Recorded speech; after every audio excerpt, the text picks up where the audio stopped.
Hi, guys. Welcome back to another episode of The Great Debate here on the Meetme app. I have my co-host, Poppy Black Rob. Rob, what's up? What's up? What's up? Are you ready for tonight? Oh, I'm born ready. Yeah, I saw your question. Definitely ready for the great debate. And we have our guest tonight, Ann and Mel Bell. Hi, ladies. Hello. Hello. All right, we have one box left open. So as we get into the great debate tonight, the show is being streamed to YouTube. So I'm going to let you guys know in the comments. If you do request the box, please remember that we will be on YouTube. All right. So just keep it clean, keep it classy. The way the great debate goes is we have 6 topics open for discussion. Usually these topics are focused on what's going on in today's day and age, sometimes love and relationships, sometimes streamer stuff, but mostly about current events. Welcome in, everyone. So happy to see you guys here. I'm going to kick it off with my first question, which we were talking about on YouTube earlier from my Uma Talk show. And my question is, are boundaries necessary in relationships? Are you keeping people out or are you keeping energy in? Do I need my face shown to be featured on this program on this YouTube channel? No, you do not. Okay. I like the latter of the two options. That protecting the energy. Correct. Okay, tell me about it. Well, energy can go in multiple directions. Energy can potentially be sporadic. If energy is not on the appropriate level, on the appropriate ring, in the right realm. I'm sorry, is that me echoing? I don't know where that's coming from. I don't know. Okay. Hold on. I'm gonna just mute just in case. All right, go ahead. Yeah. So I choose the latter, protecting energy, and that's what I do personally. Not everybody's into that, but it is what it is. Okay. Mel Bell, what do you feel about this topic? I feel absolutely boundaries are necessary. Um, if I'm being honest, I think it's a little bit counter on both ends. It's what you're trying to keep out and what you're trying to conserve as intimate. I think what goes hand in hand with boundaries is that the transparency and the trust can sneak out the creases when we are looking for too many outside sources, like if the balance is off. And so, therefore, I think that there has to be a boundary of understanding whoever you're in a relationship with. And, people consume like relationships as just a romantic setting, but we're in relationship, we might have a friendship. It's a relationship. I can have a connection with Rob as a friend. So I think hand in hand, all of those things require individual boundaries because as I'm getting to know everyone individually that matter to me, that I want to be in a relationship or connection with, I respect that they have their own things and their own boundaries, and setting that up and being able to honor those in all the ways. And for some of them, it's, what do we allow in? What opinions matter, if that makes sense. Okay. Rob, I'm going to kick it over to you. Are boundaries necessary in relationships? Boundaries are just a fact of life, which is why we have borders. Which is funny that this is a topic in light of the elections. So you need boundaries on everything. Um, what's more important than boundaries is knowing your boundaries. You if you don't have any knowledge of boundaries, then you won't know what lines are being crossed. That could be a messy and sticky situation. All right. I have a special guest coming in tonight, straight from the demon realm himself. Please welcome in Seven. Good evening, Madam Uma, and a greeting to the fellow speakers of the bar. Hello, Seven. Welcome, Seven. I A pleasure cannot. it is to do. Yes, you can, Poppy, and yes, you will. Hey, how's my condo down below, by the way? Oh, it is coming along quite nicely. The succubi will be inhabiting it shortly for an extramental fee that we have negotiated offline, that is, and you will pay what you owe. Yes, Oh, you will. absolutely. Excellent. But we digress. There is a topic at hand that requires the scope of a dark lens, and that is why we are here tonight. Yes. The topic was, are boundaries required within relationships, and are you keeping energy out or are you keeping energy in? Mm-hmm. Boundaries, human flesh things of the mortal coil in relationships are not just necessary, they are the backbone of any connection that hopes to thrive without collapsing beneath its own weight. Here is the truth about boundaries. Without them, you either are trampled upon or you lose yourself entirely. Why are boundaries important? Because boundaries serve two very critical functions here. First, they keep the toxic energy out. This, of course, is self-preservation 101. It means that identifying and blocking anything or anyone that drains, manipulates, or controls you. And the second is keeping your energy in. This is self-respect. It ensures you do not overextend, overgive, or dilute yourself in the name of pleasing someone else. When you do not set boundaries, you are essentially handing others the blueprint on how to mistreat you. People do not automatically know your limits. You must define them clearly and unapologetically. All right. Now you Well, must ask yourself a very crucial question. Are you a barrier or are you a vault? There is a difference between setting boundaries and building walls. A boundary is flexible. It is dynamic. It allows healthy energy to flow in and keeps negatives out. Walls, on the other hand, are rigid and often keep everyone, including the good, at arm's length. Are you using boundaries to hide and avoid vulnerability? Or are you creating a space for mutual respect and growth? Are your boundaries protecting your worth? Or are they isolating you because of unresolved fear? Boundaries What's the should next foster question? understanding. We only got through one question. wait, I gotta come back because all of you said boundaries are necessary in relationships. But what would you say to the person who says that, well, if you love me unconditionally, right? No conditions. Why are you putting up boundaries?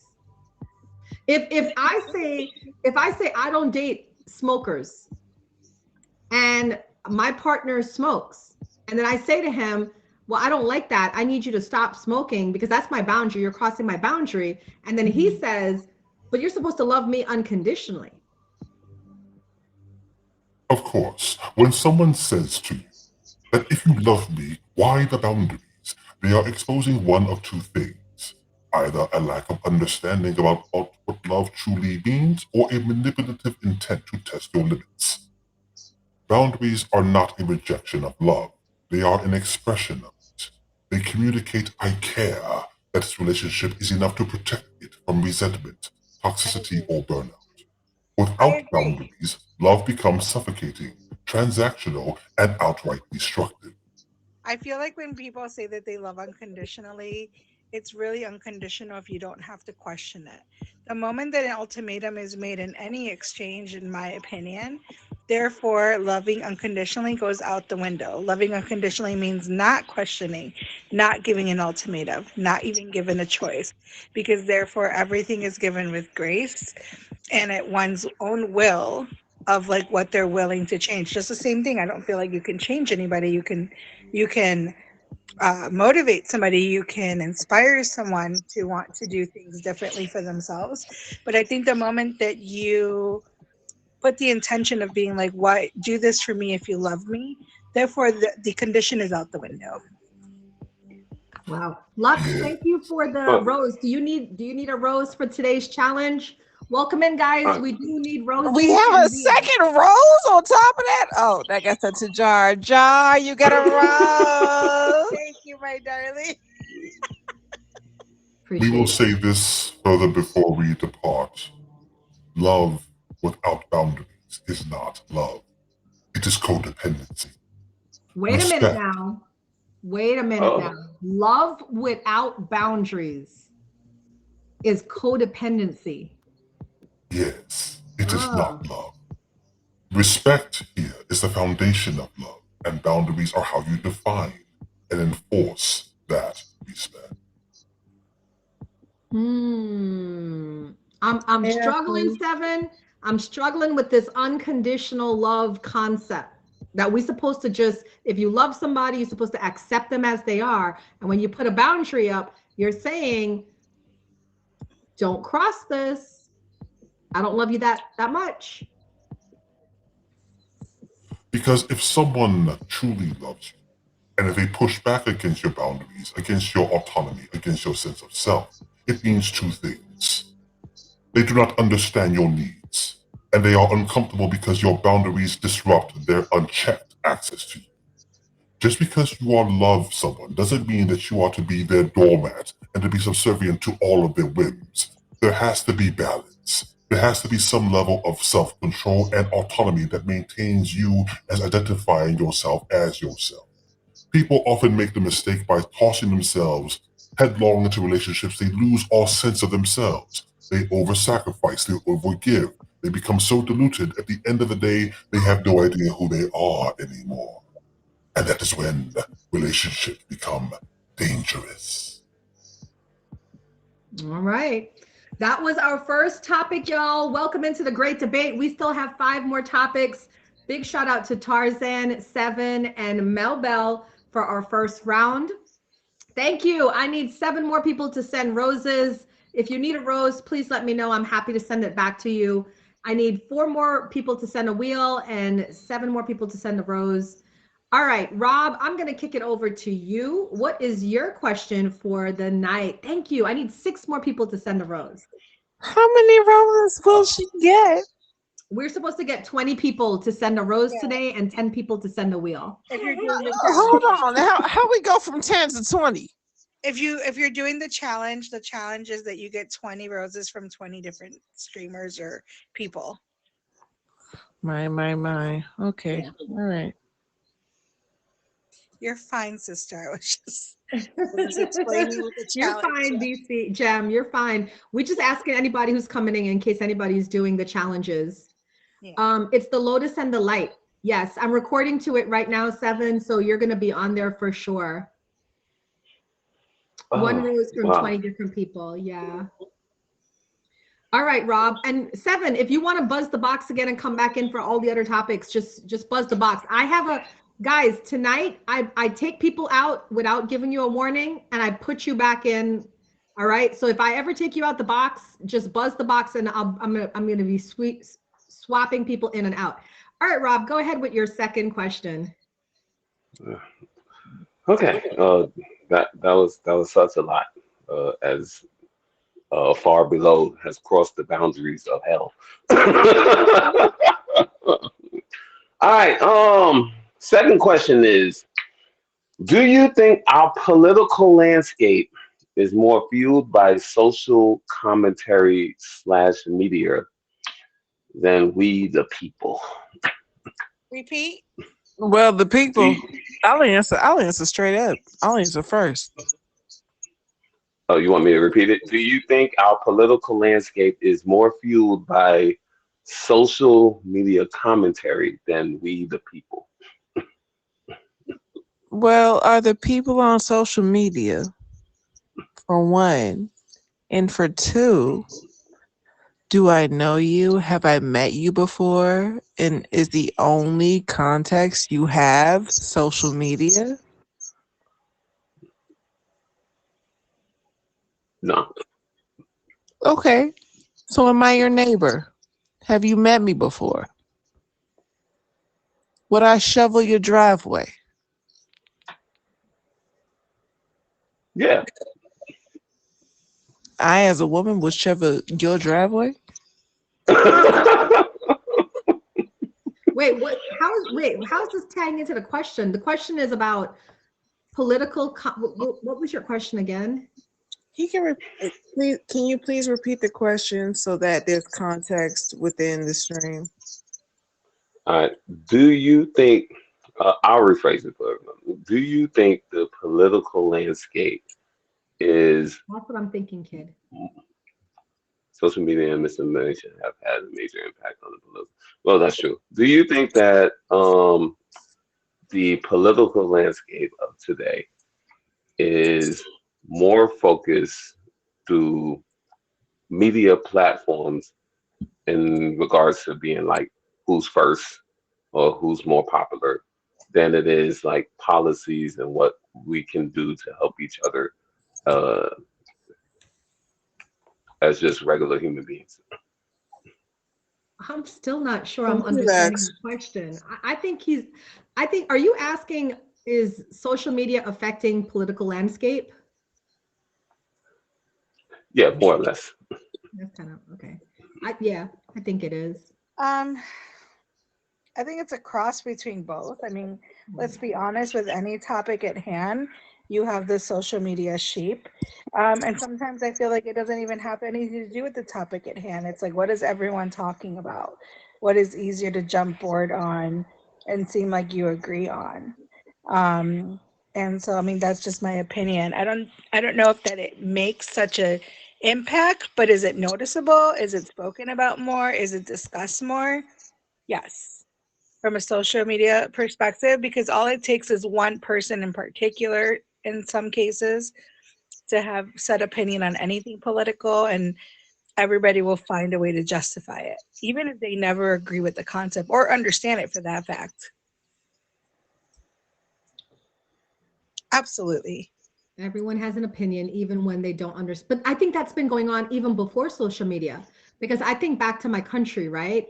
My country, Guyana in South America, has always had dirty elections, right? A lot of cheating and vandalism and all sorts of stuff going on. And really and truly, people were not voting in my country back when I was a little girl. They were not voting based on the platforms the candidates were standing on. They literally were voting for color, because there's two parties that are running for presidency. One is the PNC, which is traditionally the Black people of Guyana, and the PNC, which is traditionally the Indian people of Guyana. And it's been crazy. It's been crazy because you could have neighbors, right? Me and Rob could be neighbors, best of friends, but when it's politics time, we are cursing each other out racially. We are preventing our kids from playing together until after the elections, and then after the party that goes into power, and then after like maybe a month of disagreements and tension, then we go back to being neighbors and friendly again. But they weren't really voting off of knowledge. They were just voting off of, oh, they're brown, I'm brown, oh, you're Black, I'm Black, and that's what it is. So I don't think, like, I know we're looking at social media as a bad thing, because it has affected the political landscape. But truthfully, have people really been voting based off of platforms? No. Okay, we have a guest. Boogie is coming in. Welcome in, Boogie. Hi, Boogie. And can Hey, I hey, how are encourage you doing? everyone to please request the box, because, and I'm happy to step down, and Uma will switch it off. So anybody that's new here, this is a great show. Make sure you hit Uma B with a favorite. It is being currently recorded. Rob is her co-host. She does this every Wednesday. Kid is really great conversationalist. So if you guys want to jump in, please request the box. We're all happy to step down for. And am I. Go ahead, I, Boogie. I second that motion. Thank you, guys. I Okay, go remember the ahead, Boogie. days, I remember the days of Burnham and all Right. the racial stuff. And I mean, I didn't agree with a lot of things Burnham did, but at the same time, I agree with a lot of things he did do in the benefit of Guyana until his mysterious death on the operating table, you know. Because my Boogie is dad also told me, from my country, so just to let you guys yeah, know. I I'm don't know if you Guyanese as remember, well. I'm do just you listening. remember the shootout that happened in Guyana in the 80s? My dad was telling me about it, where These people broke into the government building and an alarm was triggered, and the army responded, and they ended up having like a siege in the building and then shoot the people inside. No, I That's don't when they were remember trying to that. find, yeah, there was a political corruption thing that they were investigating, and they didn't want that to get out. And the two people who went in were special forces. One escaped with the evidence, and the other one stayed back to hold the line so they, or that his partner can get away. Turned out to be my uncle, and he held the line. And that's what brought down one of the parties on the corruptions because they were dealing with the Russians. And yeah, How we go from Guyana to Russia? well, because the thing is, with a lot of the politics that people have opinions about, they only see what's in front of them. They don't see the rippling effect of what's involved and who's involved.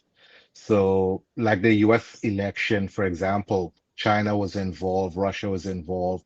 A lot of countries manipulate politics to benefit them and their economy, I understand. I understand. right? I just need to Yeah, do some research and figure out yeah, what I'm missing. yeah. So, And I just want to remind everyone, because we are recording to YouTube, all views expressed here are opinions of the guests and the co-hosts. Okay, just for the fact yeah. checkers. Yeah, Well, look, at the end of the day, people, opinions are like assholes. Everybody's got one. So, that part. All uh, right, what about anybody else on this topic? I think social but media yeah, played a large part in the elections. Myself being a live streamer on TikTok, YouTube, Meetme, Facebook, Instagram, I saw a lot. I myself, I actually made a video that went viral because when we had the elections and President Trump won, I made a video about my thoughts on it, and that thing had over like 800 comments. No, I think it was 200 comments, over 2,000 views. It was crazy. I mean, people were commenting and they were getting very like violent in the worked up. comments. Yeah, Yeah, I couldn't allow all the comments. They were like, some was really insane. And it was just me saying, again, I'm just sharing my opinion about this. Yeah, it gets very, very yeah. heated. I've been abused even here in Australia because look, I'm not You a got fan of another Trump. row. I've never been a fan of Trump. Um, and being a data analyst, and even when I was in the army, being reconnaissance and information, facts is important. Misinformation gets people killed. Correct. Okay. Correct. And people, I've come to a conclusion, people will believe anything in front of them as long as it suits their train of thought and their views. So two people will be looking at the color blue, but they will interpret the color that suits their views. Not at the fact that it's blue, you know. And with Trump and even like COVID and 5G and all these things, people will believe what they want to believe, and you can't even with all the facts and education, you can't change some of them.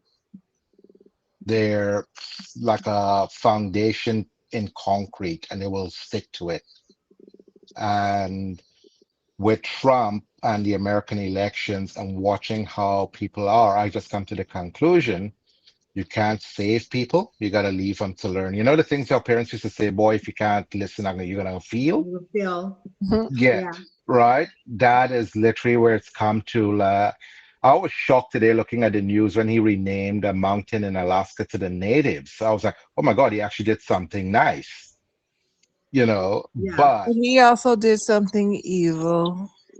yeah, but you understand the thing is a double-edged thing. But at the same time, do the world needs a restructure where people start thinking critically and not thinking with money and believing, because most of these politicians are millionaires, billionaires. Right. There's not your average Joe Mo on the road that has life experience living in poverty or struggle. These are people who don't have to worry about having to pay a dental bill. These are people that don't have to worry about filling up a tank of gas. and This they're is making the same decisions on behalf individual. of those who are struggling. This same You know, individual used to call black yeah, and brown men super predators. hmm Same you know, individual. Look, the And times may have changed in aspect that we're in the 21st century, but a lot of old mentality still exists. And at the end of the day, when it comes to color and money, that's a major influence in media. And I had the same discussion this morning with a mate of mine when I said, I don't agree with what Didi did, but he's not the only one. We had Epstein, we had what's the other director from Hollywood Weinstein. that Weinstein, all these people. But look at the coverage between them to what they did with Didi. If you're black and you do the wrong thing, you get plastered everywhere. But if you're white and rich and you do the wrong thing, oh yeah, he did the wrong thing, but it's not as much that's white collar plastering, crime. right? It's just crime. It it just is. It's sort of like, well, if a black man commits a crime, they will look for a mugshot to put up on the news for this Yeah, black guy. no, But if a white no. guy, they'll put up a picture with his family. It does come down to race. It does come down to culture. It does come down to religion and media's control by those like, Rupert Murdoch. I would love to bitch slap that man back into the ground. Um, I can't stand the biasness. Media is meant to be neutral. Well, that is a I agree with that the media is supposed to be neutral, but in all of history, we've never really seen, like, unless you're talking about the British Broadcasting Channel, BBC, Mm. you don't really get neutral news. You definitely get No, financially sensationalized, based. Yeah, yeah, yeah, sensationalized news to get you to move one way or the other. Yeah, Timbo, yeah, you can join for sure. yep, But I just want to remind you guys, we I'll are hop recording out. to YouTube, so let's just be careful with our language that we're using. I don't want to get any of my videos flagged on yeah. YouTube. All right. Are you coming in, Timbo, before we move on to the next topic? Hey, Trap. Thank you. No, I'll it's step down. Timbo. I'll let Timbo in. No, Timbo can come in on my venue, my Oh, window, he what didn't. have you. He didn't request the box, so I guess Okay. he may come in later. Because Welcome in, I'm everyone. gonna turn my light on. I just wanted to check. Okay. Welcome in, everyone. This is the Great Debate. Welcome to my stream. Don't forget to hit the fave button. And we are doing the Wheels and Roses challenge. So if you have a wheel on you or a rose, I really appreciate it. I'm so close to the goal of getting it. Okay, we're going to move on to the next question for the Great Debate tonight. Uh, moving right into what Boogie was talking about, actually. My question is, what did you guys think of Trump's inauguration? Thank you, Shakur. Appreciate it. My blood pressure rose. That's all I have to say. Okay. There we go. Sure. Any takers? Um, Look, I don't I know if I've processed it. I had a lot of facial expressions. We had to watch it as a class. My daughter was supposed to be there. I didn't know how I felt as a mom, and it's like having those conversations with her. Like, how do you feel that you weren't there? Um, I probably had as many facial expressions as almost there's been a meme for everybody that was present there.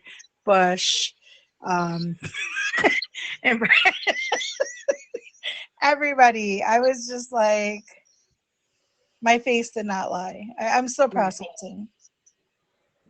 I can't hide my emotions on my face. I've lost that ability a long time ago. Candy. And my kids, the minute they mention the name Trump, it's like I start twitching. Like I'm gonna have a fit or something. And I came to the conclusion I stopped watching like the Daily Show, all that, because they're always the same. And I was like, you guys had so much opportunity. You've given so much content leading up to the election, and people still voted this man in. And because of that, and they're still continuing, you know what? Doesn't matter what you bring to people's faces or what you say and what this man does, they're gonna have an excuse for it and they're gonna still pick. So at the end of the day now, I'm not gonna get worked up over what Trump says and does. You people deal with it because I'm now in Australia. It ain't gonna affect me. Well, it will in one aspect because it's a morons here. Um, but I'm not getting my blood pressure up anymore. So when the inauguration, I start hearing him talking, I'm like, okay, I gotta turn this off. I've got PTSD. I've been awake right now 72 hours because nightmares and things like that. And I can't add more to what I already have. So I just switched it off. And my daughters are like, oh, That's like boundaries, like what we were talking about yeah, earlier.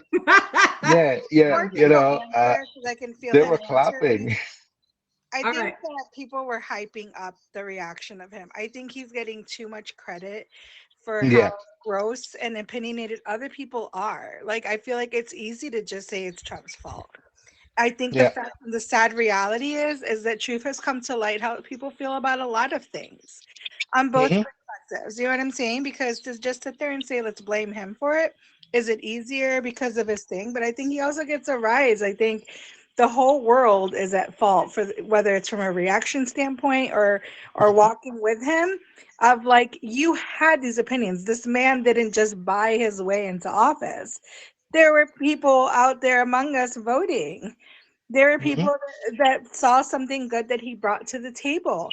Now, whether they understood what it was and they can explain it to make sense, it's easier to just be like, he's this horrible person, this and that. And I'm like, but you guys are all there. And like Yeah. you know what I'm saying? So like it's Yeah. like by no means do I agree or disagree with some of the things and some of the things that he doesn't represent, but I think that we have given him too much responsibility and credit to just make it. And like, where's the accountability for everybody else? I'm so sorry. Like, Hmm. I'm gonna stand with like my country for where it's at. But was I thrilled about Biden? No, absolutely not. I think he fucking just. I'm sorry. Excuse me. Like, like he also did so much damage that on one perspective, whether I like it or not, I can see what Trump can come in and fix. And like, and nobody wants to say that out loud. And it's easier for everyone to be like, "Oh, really, Mel?" You know what I'm saying? And so, but the reality is that like it's one of those situations where people are having these expressions and all these things. It's easier, not just with the president, but with anything in life, to just find someone to blame because there's You no see, someone. Okay, wait. at the end of the day, I want to welcome in Timbo. And just let you know, Timbo, we Hello. are recording to YouTube, so please be mindful of your answers. Welcome in, Timbo. What are your Okay. thoughts on this? I want to give you a chance to talk. Okay. So, and going about back to like what you guys were saying, I understand where you guys are coming from your point. But the thing is he is here for America. He is here to help the mm, United States. I understand about the other countries, but when we have homeless here, we have people who can't pay their rent, they can't eat. Why should we give millions? And I'm not even talking about millions, even billions, billions of dollars to Ukraine, to Venezuela, to Mexico, when last time I checked, is he the president of the United States or is he the president of the world? The United States. You let Venezuela deal with their president deals with their country, and Ukraine's president deals with their country. They need help. We have extra, we help them. But when this country is where it's at, when it's up to the point to where everybody's living successful, but it's not like that. He's going to make that change. He's going to make it to where United States comes first. And then if the other countries need help, we will help. And uh, that's not what people are looking at. People are looking at, yes, he says things that are wrong. I understand. But a lot of times when he's saying this stuff, he's pointing it out that what is going on in the everyday life that people are yeah, seeing, but people want to ignore. You know, I agree to a certain extent with what you said, but with life experience and what I did for the federal government here in Australia, we have when Bob Hawke was in the 70s, was the same topic brought up, and he brought in Medicare. He brought in HEX, which is a educational stimulus where the government pays for your education. but we still donate money to help other countries, our friends and allies, where we put our citizens first. America's had used to be like that. America was number one in a lot of things.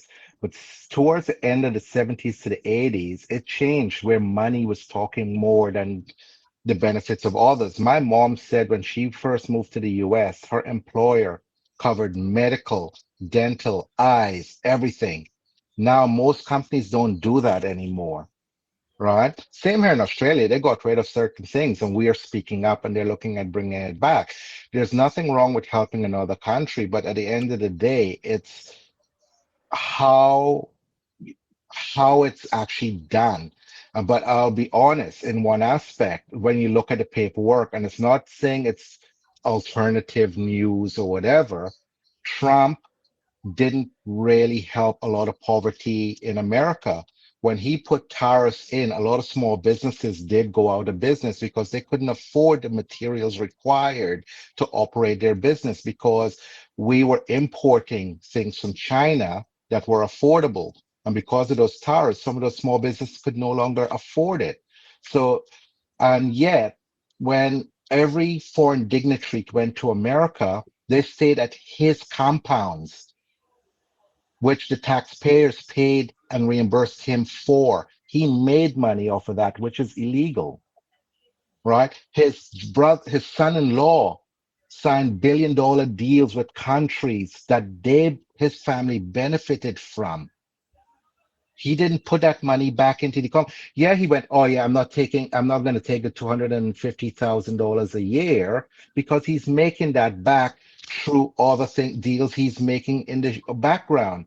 The same thing as when he was talking ill about China, but the evidence came out that he had bank accounts running there. His daughter had factories set up for her brand in China under special agreements that the tariffs don't apply to her, his wife and her products through China. And then he goes, make America great again. Look at my products, but all his products are made in China. If he truly loved America, you would have set up a factory in America and give Americans jobs. Welcome in, Aphrodisiac. I just want to let you know we are recording to YouTube. Please feel free to share your opinions. Okay. Right. I want to call So, BS yeah. on. I want to call BS on with the lady Timo said earlier because the only reason why we don't have these resources and programs like they had in the 60s, 50s, and 40s is because what racism. They did not want black people to have Mhm. access to those resources. That's why we have to pay True. for college. College was free. We used to have parks and all these other little programs that was free and it was a lot of stuff for kids to do. And we used to have free, used to learn a trade free in high school. They took all those programs to stop black people from being able to have money, to have generational wealth, to come up and be on the same level. That's why you have these cities like Tulsa and, Central Park used to be a thriving black community, but then they got jealous of them and burnt it down. That's all I gotta say. Can Well, I don't know where No, you it's were true. calling Look, BS. America. Just to can I counter add to that? respond to you, I don't know where you were calling BS. I do not disagree with anything. What I was frankly stating is that yes, he makes poor choices and he says poor things. My point is that to sit there and everyone that's blaming him is sitting there standing side by side with him. This man didn't go into office buying his way in. Did he maybe do some negative things? Absolutely. I think it was comical that half the people that sit there and have so much to say about him, they completely are like, I can bet my life on that if you followed it just like the sheep, it would benefit that they voted for him or supported him in some manner. And that was, I just wanted to clarify, like, I never came in here agreeing with anything that he said, but I do feel like it's easier to just blame him. I'm not saying that he's not to blame, right? But what I am saying is that let's take responsibility. There is other people that were involved. The truth and the sad thing that's come to light is that there's a bunch of people that were at that inauguration that should feel so much shame. And that it wasn't just on him. There were so many people that should stand by us, like not just as Black people, not just as Latinos, not just as white. There's so many perspectives. Going back to the original question, we only respond to things based on convenience and what's hurt us. That doesn't make it invalidated. That doesn't make it not true. But like your question right now, clearly something was triggered. I completely agree with what you said. But the fact is that it's just easier to throw that out there because it was affecting. And like that was where it affected you and your mindset. And that's just my opinion. At the end of the day, Trump said things that are not politically, I guess, correct or diplomatic or whatever. And look, I respect the fact that the man speaks his mind, but there's a saying, you think before you talk, right? And if the opposition spoke back the way he did, I think the Democrats would have done a lot better, because sometimes turning the other cheek can come across as being weak. But at the same time, too, Trump is a racist. When the Central Park Five was found innocent, he said still keep him in jail. Okay? The man has done and said things that people decided to accept as a normal, even though normal society would not have. They would have, if you were any average Joe that said the same things Trump has said and done, you would have been castrated. But you are correct. He's not alone to blame. And this is where my mentality now is. If anything bad happens over there, no one has a right to complain, because you had a chance to put an end to it and you're all voted him in. So if he does something really, fudged up, if he does anything really wrong, Paul pays for Peter and Peter pays for all. So deal with the consequences. All right. I just want to remind everybody that we have a lot of people in the box. So if you guys can make sure to summarize your answers so we can get everybody in, because I know we got to get Rob and Timbo. Welcome into the great debate, everybody. We are running out of time. I have 1 hour left before the challenges are done. So if you have a rose on you or a wheel that you haven't sent me, please, guys, I just need 4 people to send a rose and 2 people to send a wheel. Rob, you go next, then Timbo. I hear everybody's thoughts on the matter and whatnot. I think back to what Killer Mike said. No matter what's going on, he is the president of the United States, and basically, the election for the presidency is like the way I look at it is like watching the Grammys. You know what I'm saying? It's like a big event, but no one really talks about any other. Well, not no one, but a large majority of people don't talk about the small elections, the governors, the senators, the mayors, all the stuff that really affects your hometown or wherever you're living. Like those are the things that are really polarized, not polarizing, but are effective in creating strong leaders before you even get to the presidency. Like most people that I know only vote for the presidency. They don't vote for their inner city officials. So like Killer Mike said, it doesn't matter who's in the seat. No matter what they may say or what they may do, you can affect change by just saying crazy things and not putting action behind it. You can only affect change because he's the president, so you're gonna have to deal with him for the next 4 years. So what are you gonna do right now to make sure that your community, your family, your city, your state is going to be well taken care of, before the next election. because the 4 years is great once you go ahead and get to the presidency. But what are you doing before then to go ahead and make sure that you put an effective leader in there? Okay. Yeah, true. You So know, Wait, Timbo wanted to go next. hmm? okay. Rob, So next time, could you summarize that in half? Yeah, go going ahead. back to the point to where you were saying about he's a racist and things like that. Okay, if this is how we have to look at things, in my perspective, from him and on, every president was racist in one way or another. So it wasn't just Trump. You can't say Biden was not racist because he has said racist things. Obama had racism towards him. A lot of these presidents, and I'm not like, I don't know how to explain it, but it's like, okay, in other words, Trump, he is for the people, as in, like, okay, I'm, the thing is, so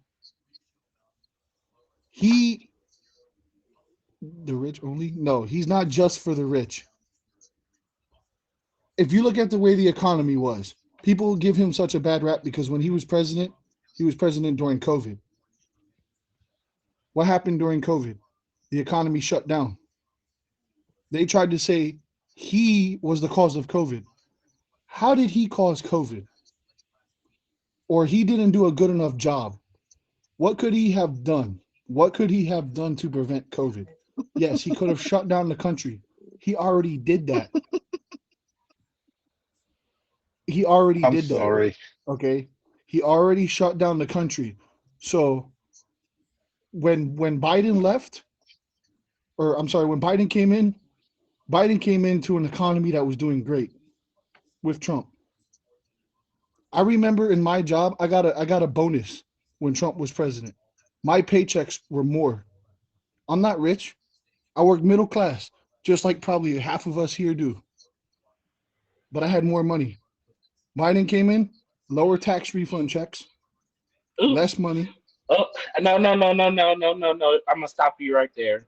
I'm gonna stop you right there because you just said a lot of you just said a bunch of BS right now because when Biden jumped in and got into office, it was what 2021. We were still in a pandemic. How did he inherit a good economy when we're in a pandemic and inflation was high? That's one strike. Then you So said Biden was racist. Then you said Biden was racist. You said yeah, Obama was racist. Explain to me how Obama was racist when okay. people were no hold on because people were hanging dolls up that mimicked him and putting nooses on it and stuff up in our yards. But you see on the right on the liberal side, we don't do that. We don't put up we don't I don't see anybody putting up a Trump doll and putting a noose around his neck. Can I explain something to you? Do you think Yeah, that no, explain. Well, no, explain to me how the economy was, how Biden received a booming economy in 2021 when we were still in the eye of the storm of okay, of because of of, of the pandemic. when Explain Trump that. came in, when Trump came No, in, explain that. No, or when I'm sorry, Trump no when no Trump explain left, explain that from 2020 I 2020 am. because okay, I will explain it to you. let me let, Okay. let me hear it. Trump had policies before he left that were going to go into effect if he would have won the reelection. But because Biden came in, he signed his own bills, his own factor. So instead of trying to make the economy better because you said it came off worse, he made it even worse than what it was before. Trump No, had and his I policies. okay, hold on, because that's why he turned it around. We have more job growth from when Biden. I mean, we have more job growth than any other president has ever had under Biden, Infrastructure bill. and yeah, and Biden provided that. Um, let's see, So how and come everything went up? he lowered the inflation rate. If you stop being up Trump's butt and do some research and and go out of and do research around the world, you will see that the other countries are doing worse than us because what we opened up our cities, we opened up everything early, and then we did what we had to do with the vaccine and stuff, and then what Biden did with the interest with the other bills and stuff, he helped grow the economy back. Just Can and only reason that Trump even had a good economy to begin with is because of what? Because He Obama. inherited And it. then He inherited it. inherited He it. inherited from Obama. Okay, and then Obama Mhm. inherited a what? What did Obama inherit when he first stepped in? Bush. Bush, Tell me. Bush, Tell me what. Tell me Was Bush, Bush what economy were we good? in? Bush. What were we in? What were we in? A recession, right? A recession. Right. Yes, And we he were. got us out of that. All right. Who did? Okay. So what? Just do some research. Every time a Republican president comes in, they Hmm. always It's a war. leave it worse than they It's a always leave war. it worse. They always leave it worse than what it was before, right? So, Every mhm. Republican for four Yes, decades have been to war. So yes. as far Okay. as you were saying about the economy was doing great under Biden, let me just ask you, and I want you to Yes, tell it me this was. honestly. It was. It was. We got more jobs. Can you say this to me as honest can be? When you went to the supermarkets or you went anywhere, and be honest, That's a global did you say inflation, mate. everything is too expensive and I can't afford it? Did you ever say That's a that under global Biden? inflation. It was a global Because of inflation from the But didn't global he repercussions of sign? inflation. COVID. Yes, But It's didn't he the thing sign an is, global America inflation? inflation. is not the central of the world. America is not the center of the This is world. this is When this your is this is what problems happen, when your problems happen, at the end of the day, yes, Biden improved the thing, but who do you have to deal with as well? Your state government. Do they pass down the rippling effect of success? Not always. So you can't blame the one guy at the top all the time because you didn't get. When Trump did what he did, yes, he did cut the tax, but who benefited from the tax cut the most? You can't accept the fact from what you're seeing in your horizon as the gospel truth when there's a bigger world out there. No, England isn't going to be lying about the economy. Germany is not going to be lying about the economy. India isn't going to be, and Australia. When you brought up too about the COVID, Australia took preemptive precautions and we had less than 50,000 deaths. America had over 500,000 deaths. Right. 500,000. And But then you made up lies about the vaccine. You told people to drink bleach and you did, Trump did. Then he bring up these things. Then you had that idiot that was a football player saying, "Oh, if you walk into light and all of that." There was so many jokes going on. The guy from that was running, the one that was saying that, he's against abortion. We took every woman almost to the abortion clinic, right? And had kids all over the place and we beat up his women. I can't remember his name. But anyways, going back to the point, America had an opportunity. There's a lot of other countries around the world. No one had the same level of death during the COVID pandemic as America and mismanagement of resources than America. now, do you And that's the believe evidence on a global scale. right? But do you believe in those numbers? Because a lot of those numbers were made up just so that it can Made up by show who? by who? Okay, let me explain something to you. They were labeling people who died from heart attacks, strokes, or anything that were non-COVID related, saying they were COVID patients.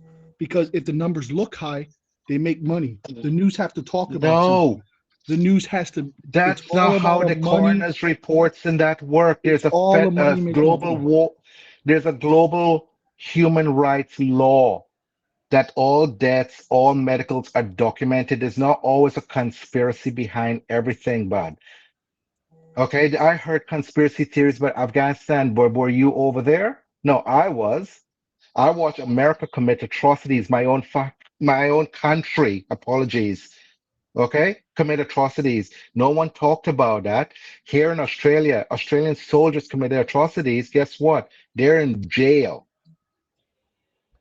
So just because you didn't hear about it or don't see beyond the tip of your nose horizon doesn't make what you hear from Tom, Dick, and Harry true. It's about the evidence. And a lot of people died. Yes, they may have had a heart attack, but COVID triggered other things, and it's the source is what it's in there. Right, but they were trying because here's the thing. At that time, my grandpa went to the hospital because he was sick, and right above me was the COVID unit. So when I went in there, they said, I said, let me go take a walk around the COVID unit. Let's see how many people are on ventilators dying. I walk in there, these guys are playing Xbox in the hospital, video games, talking on their cell phones in a hospital, wasting a hospital bed because they're supposedly dying from the high Oh cases my God. of it. So And they're playing your an Xbox. your one experience speaks for a whole nation. But you cannot lie. You know, a lot of times, for money wise, and the news and the media, they can make up Didn't a numbers. lot of didn't a lot of Trump supporters who believe COVID was fake ended up dying from COVID? There's been quite a few who think some of them were top officials that dropped dead from COVID. Okay? COVID is not fake. Now, the origins I of never COVID said is it was another fake. subject on its own, but people die from Panadols, people die from Nurofen. They're not going to ban that because not everything works for everybody. COVID affects people differently. Some people felt like it was just a fever and done and dusted. Many others couldn't handle it. And when you had your winter and people couldn't get access to resources, they were dropping dead like flies. Okay. And that was Mhm. due to mismanagement, be it Ted Cruz, all of them. And the evidence is there. You can't go around saying everything is fake news because in that aspect, then everything out of Trump's mouth is fake news too. So that logic does not apply. You got to think critically and analytically So, to the point that you got to accept that if could be, should be, possibility could be, uh-huh. but unless the evidence is there, it's just hearsay. So, can I ask you, how And could there that have been prevented? What would have been the way for that to have been prevented? many countries took the preemptive task of shutting down, creating things in process. Then you had Marjorie Taylor Greene saying, "Oh, you can't breathe when you take a mask." Mask is not a new invention. It's been around since the days of the plague. It's been proven to help. The problem why masks were failing, companies took advantage and started making masks with wonderful pictures and all of that that did nothing with no filters. Okay, so we had laws here in Australia, and people call it authoritarian, but I tell you what, it saved lives. Buying cheap masks was not allowed and wasn't considered. If you used to walk into a shopping center with like a custom mask, they wouldn't let you in unless it's a medical quality mask. Wow. The US didn't have those precautions, and people here jumped up and down. But I tell you what, we had less than 50,000 deaths compared to your 500 million, 500,000. Okay. So there were things in place. There's nothing 100% absolute to stop something, but there are processes in place. Trump denounced the CDC, a neutral body that's specialized in immunizations and disease control, virus control, all these things that have saved his life. Well, when he got COVID, he went to that first class medical center that not Tom, Dick, or Harry could go to. He got the Okay. best care in the world to stay alive. Okay? Hmm. Whilst every other person had to go to a normal hospital. So no, there you can't preach. Oh, he when he come out there with his pose, I had COVID and I'm tough, but he couldn't even hold his breath for 3 seconds. Oh, That's all show. That's the stuff Putin does. That's the stuff Stalin does. But he did come up with the vaccine. No, he did not. Oh He no. didn't design it. Many countries came up with a vaccine. Many, not just America sitting or everyone was sitting around like, come on, America, let's do this. Come on, America, let's do this. You can do it, America. Everybody was on all hands on deck. Stop thinking that your country is the center of the universe and the only one that's going to design a cure. We had a cure. We were dispersing it 6 months before you guys were doing it. I'm Not a not gonna cure, lie. but a medication. All right, welcome in, I'm not gonna. Queen. I just want to say that we are recording to YouTube, so please be mindful of your answer. What would you like to contribute? Hi, Bella. Good morning. Welcome in, everybody. I just need one more person to send me a rose, and I have completed the challenges for today. All right, Kane, what would you like to say? No, baby, you sent me already. I got to get somebody new, baby, but thank you. How could we prevented it? I don't know, by Trump having mentioning it not fucking a few months down the road when someone commentator mentioned it to him about it, and also, and then I had 3 close friends of mine died from COVID. They had they were healthy, they had no health issues, nothing. They got COVID and died from it. So don't say it's people are in their rooms playing Xbox, Nintendo, and all that Timbo size, because I think that's a bunch of BS right there, especially in a COVID. And plus, you cannot go into a COVID unit area in a hospital unless you have COVID Which is yourself. quarantined. Yeah, Quarantine. because it's a quarantine area. Maybe they would have moved staff around I or know that for a patients fact because my around. dad died in a hospital bed from COVID, and I had to be suited up. So don't say you can walk around a COVID unit when you cannot do that in a quarantine room Yeah. area. Well, they let me go upstairs. I had a mask on. They let me go upstairs. Everybody had a sign on the door that said these are COVID patients with the glass. And I'm thinking, okay, I'm gonna see a ventilator. I see the girl texting on her phone, laughing and dancing to music, and I say, man, she could do that at home if she got COVID. Why is she in the what is that called? The unit when you're on care for what is that Intensive called? care. Do you know how Intensive care. I see virology you. works? Yeah, Do attentive you know how care. virology works? You have Come to on, use she's intensive not Do in you care. intensive understand care. the concept of virology? You have to be She's in a not in quarantine intensive area care. for She's on her COVID. phone. Uh, No, sorry. I'm not Do you gonna know lie. how I'm not gonna virology lie, guys. works? A lot of it was Yeah, made go up on, numbers. Papi. Go on, I'm not Papi. gonna lie. I'm afraid to ask any more questions tonight. I'm really afraid to ask any more questions I don't. tonight. I'll be honest. I'm we very we still opinionated, we but still have like 4 more questions. I'm frightened to ask any Mel more. left the room. Mel said, I'm out. yeah, Papi, as for a living, I look at data. I'm sitting here at my computer. I have a 52-inch monitor, right? I'm running top of the end PC, and I process over 30,000 gigs of data a day, Oh wow.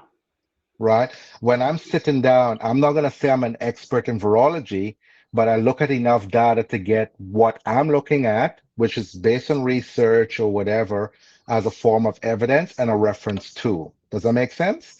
But what Hmm. I find with people is their opinion is based on their own comfort horizon, not on the bigger picture or the rippling effect of how things happen. When they talk about the economy, they don't talk about the rippling effect of how the economy affects everybody down the line. It's only about their center of their universe.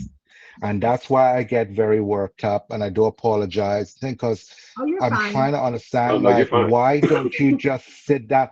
And when someone says to me, oh, I did my research, my first thing is define research. Because if it's under 3,600 hours, that's not research. Research takes days, months, weeks, years, because it's trial and error back and forth. Just because you go on Google and type in, is the sky blue and it gives you an answer, that is not research. That is skimming. Right. And when people talk about, oh, I saw this post on Facebook and therefore it is true, I twitch. I just like, oh my God. Can you write me an essay and then say reference to Facebook? Let's see it doesn't All right, work well, let that me way. change And up if my next question yeah, because it starts off with I saw this thing yeah, on that's okay. Facebook. Yeah, go for it.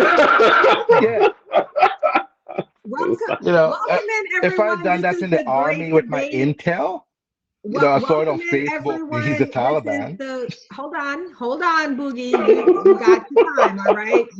Don't overtalk the host, Boogie. Calm down. Welcome in, everyone. This is the Great Debate.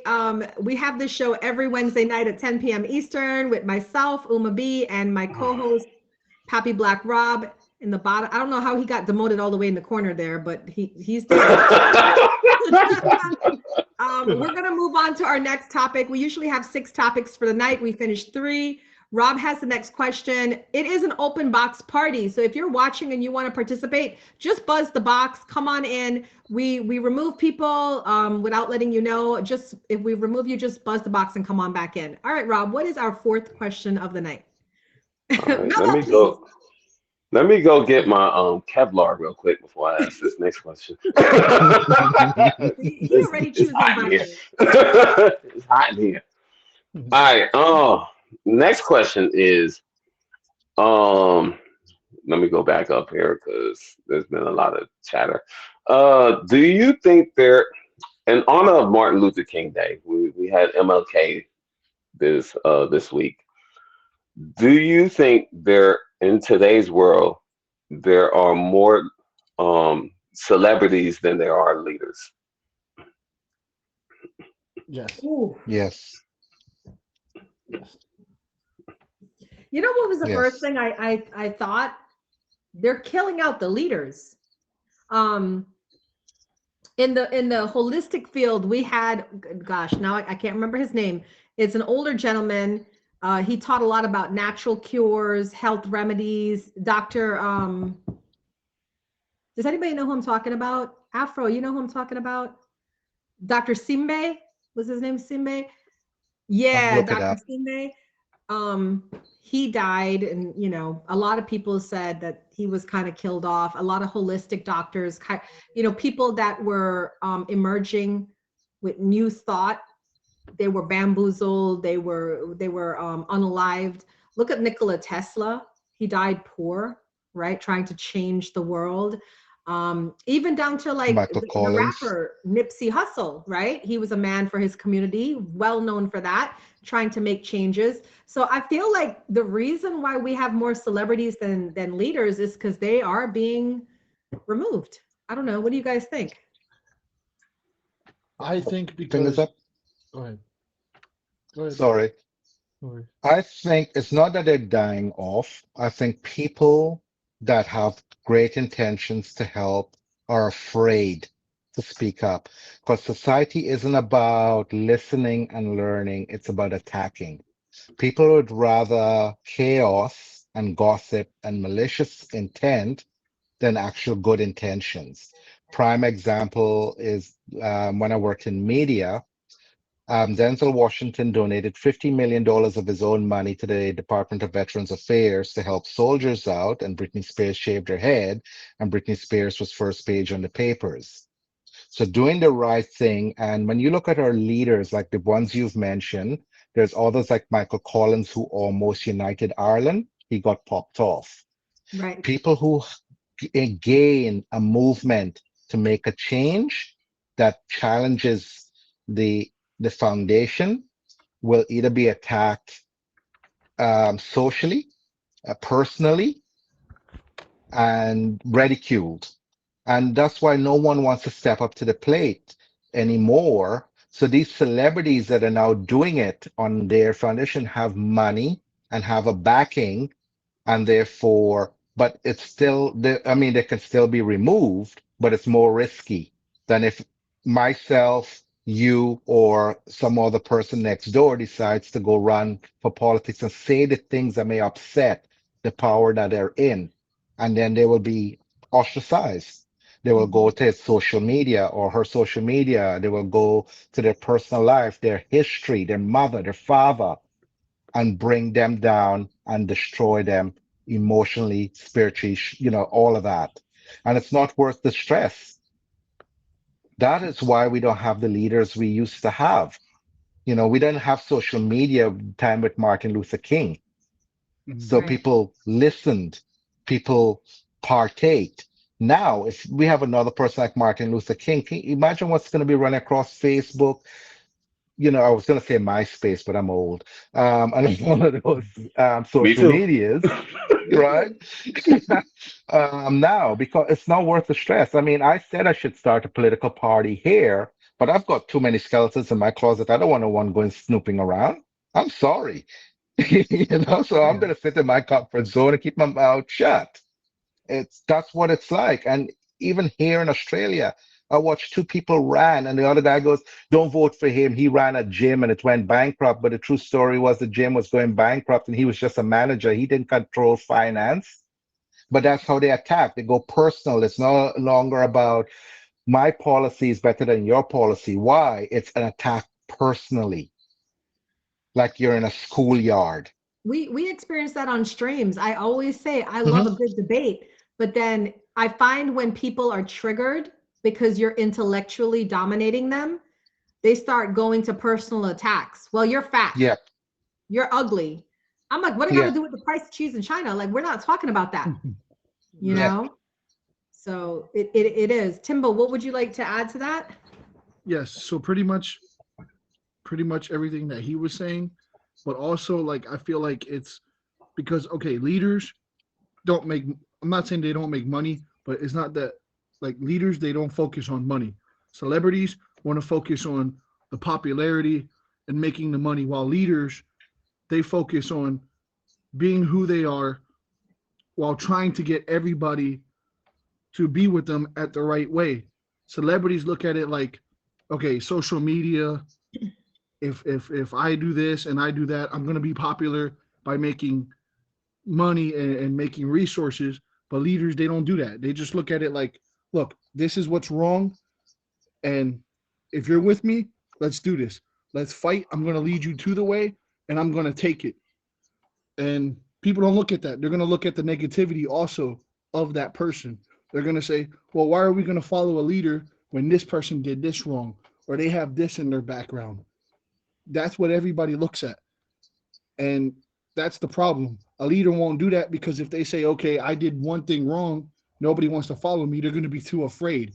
They're going to be, nobody wants to step up to the plate like they're supposed to. And But not all celebrities do. I mean, not Mike Pence, Sean Penn. He yeah, Yeah. donates a lot of his time and his money helping others. There are good people out there. yeah, Not everyone is bad. And some people do have great intentions. Unlike you can have this fella here doing that. Oh You tell yeah. me how that is appropriate. Oh boy. Okay? A man from a country with apartheid and segregation and all of that, and this is what he thinks is appropriate? Is he No. Canadian or That, South African? no, he's South African. Yeah, I wouldn't say Oh, African. There's a big difference between the two. African, yeah. Yeah, African. I And his understand. family was major in the apartheid and all of that. And doing that salute.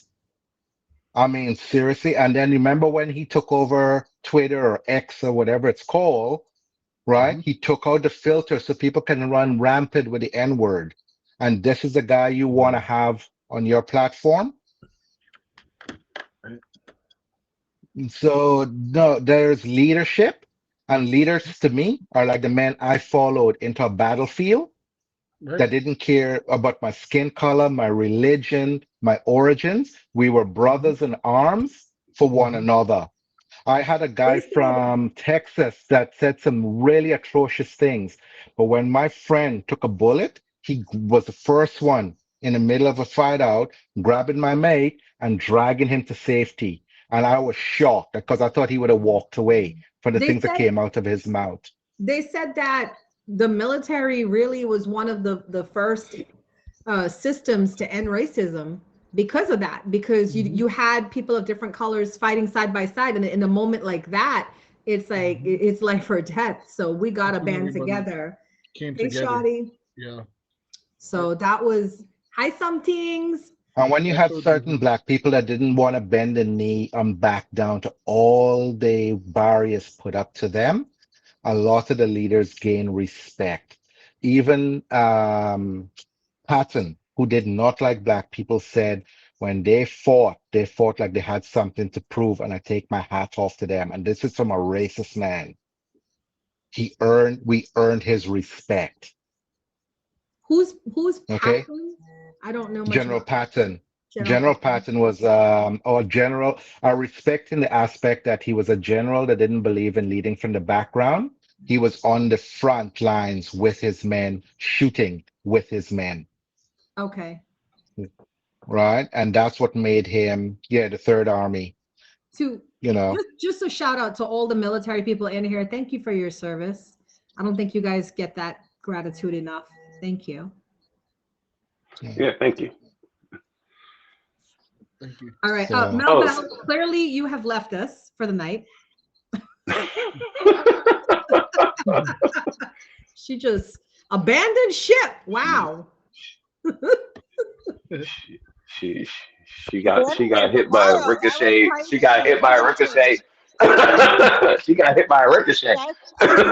Just eating. I was telling, like, I told Rob, make it stop. Who did this?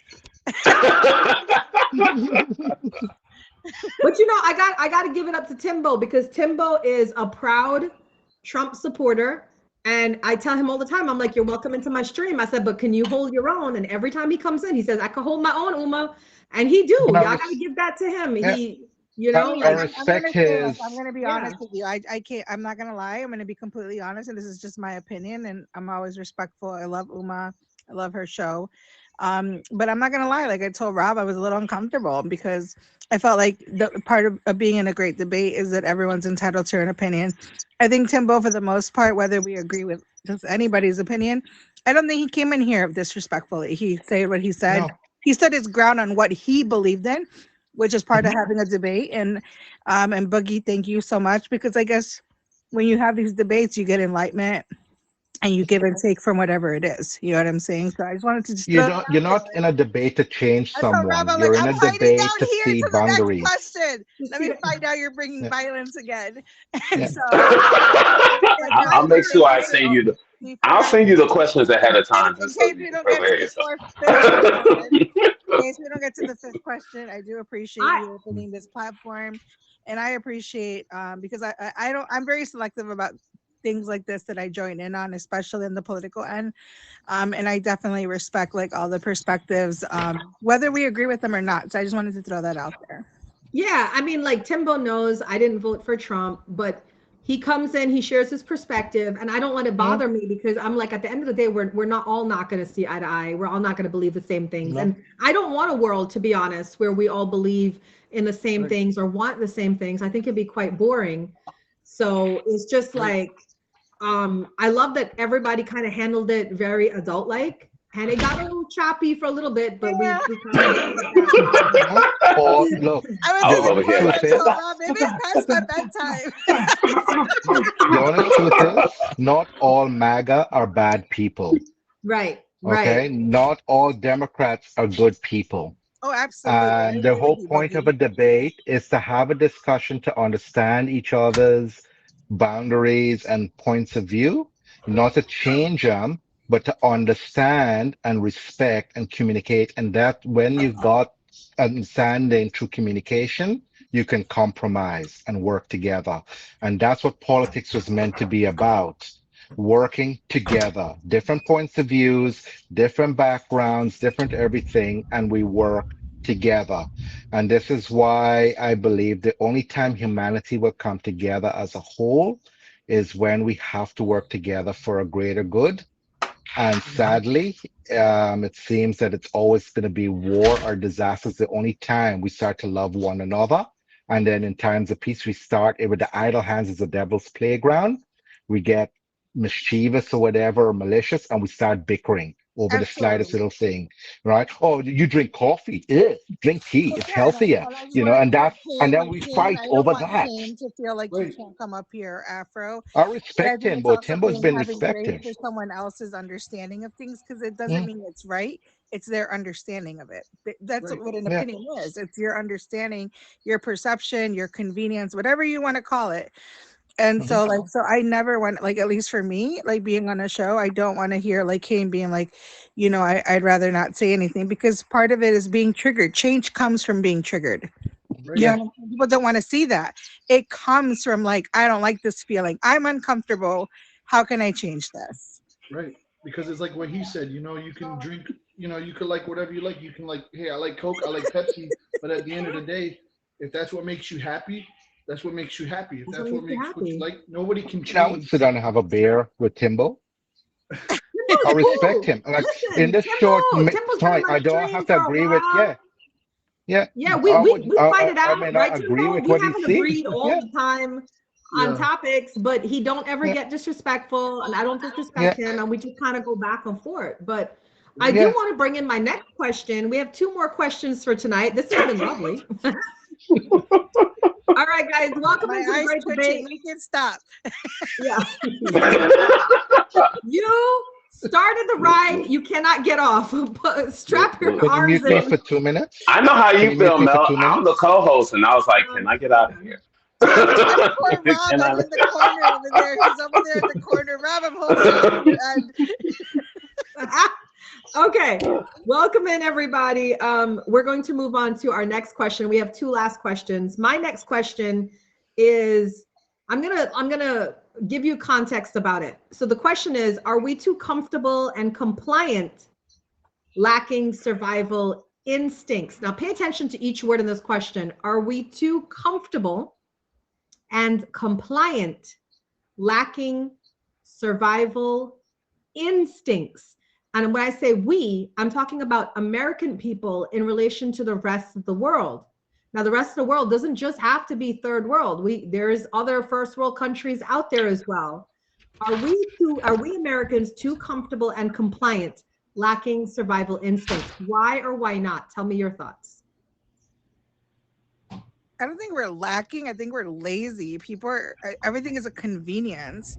Everybody feels we live on entitlement, and the access to it. And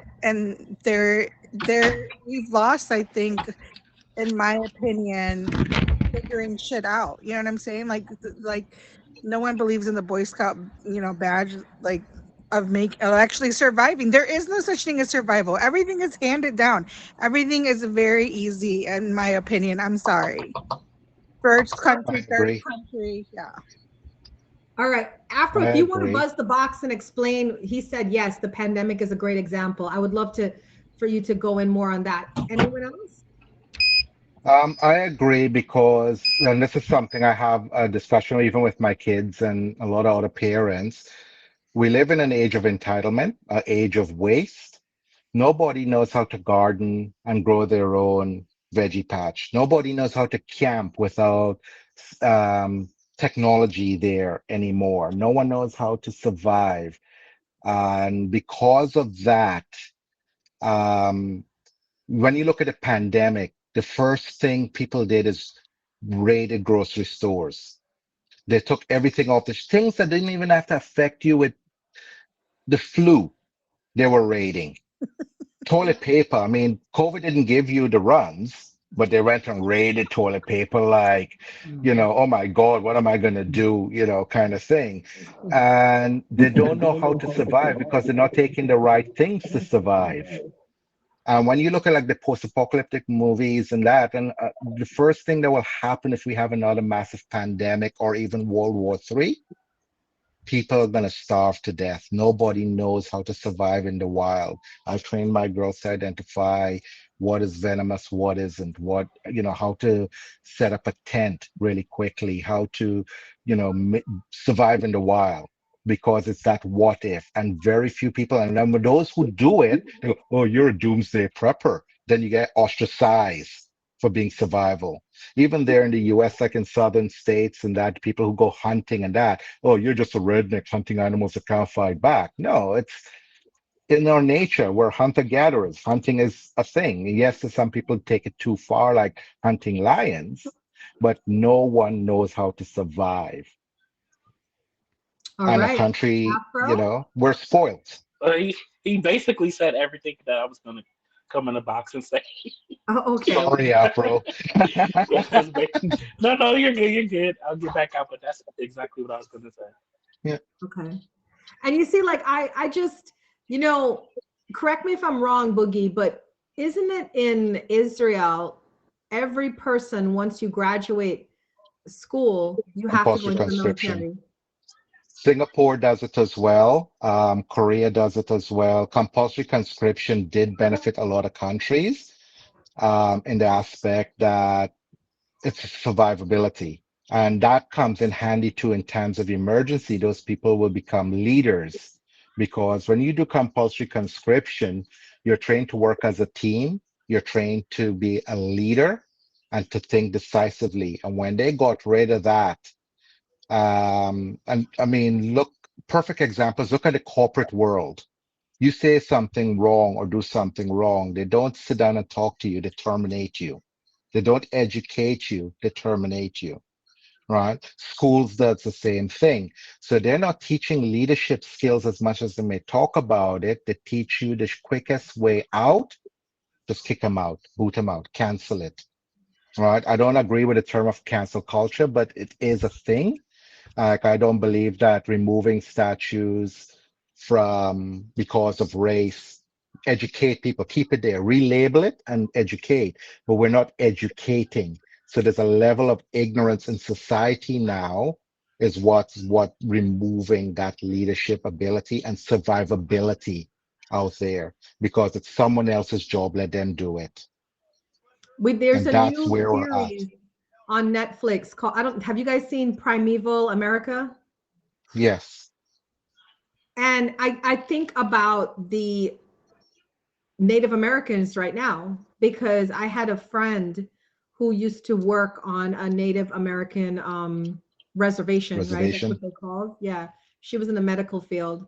And she said this was the worst thing we could have done to this community is give them these reservations because she said there's so many of Native Americans that are sick.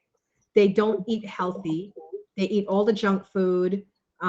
They just sit around watching TV all day, drinking beer, whatever, drug overdoses and addictions are very high on the reservations. And I feel like, you know, she didn't give a reason as to why, but in my head, I was thinking, is it because like we've just taken some natural people away from natural things, right? Living off the land. And when you do that kind of work, living off the land and stuff, you're Mhm. active, you're moving, and then you're healthy because you're not just really sitting around. So I feel like America is kind of like a large reservation, Well, which it's is the not same very thing here in healthy. Australia with the local indigenous people. They call them missions, not reservations. And anytime the indigenous speak up, all they get is handouts. So they're not learning. They just give them what they want to shut them up.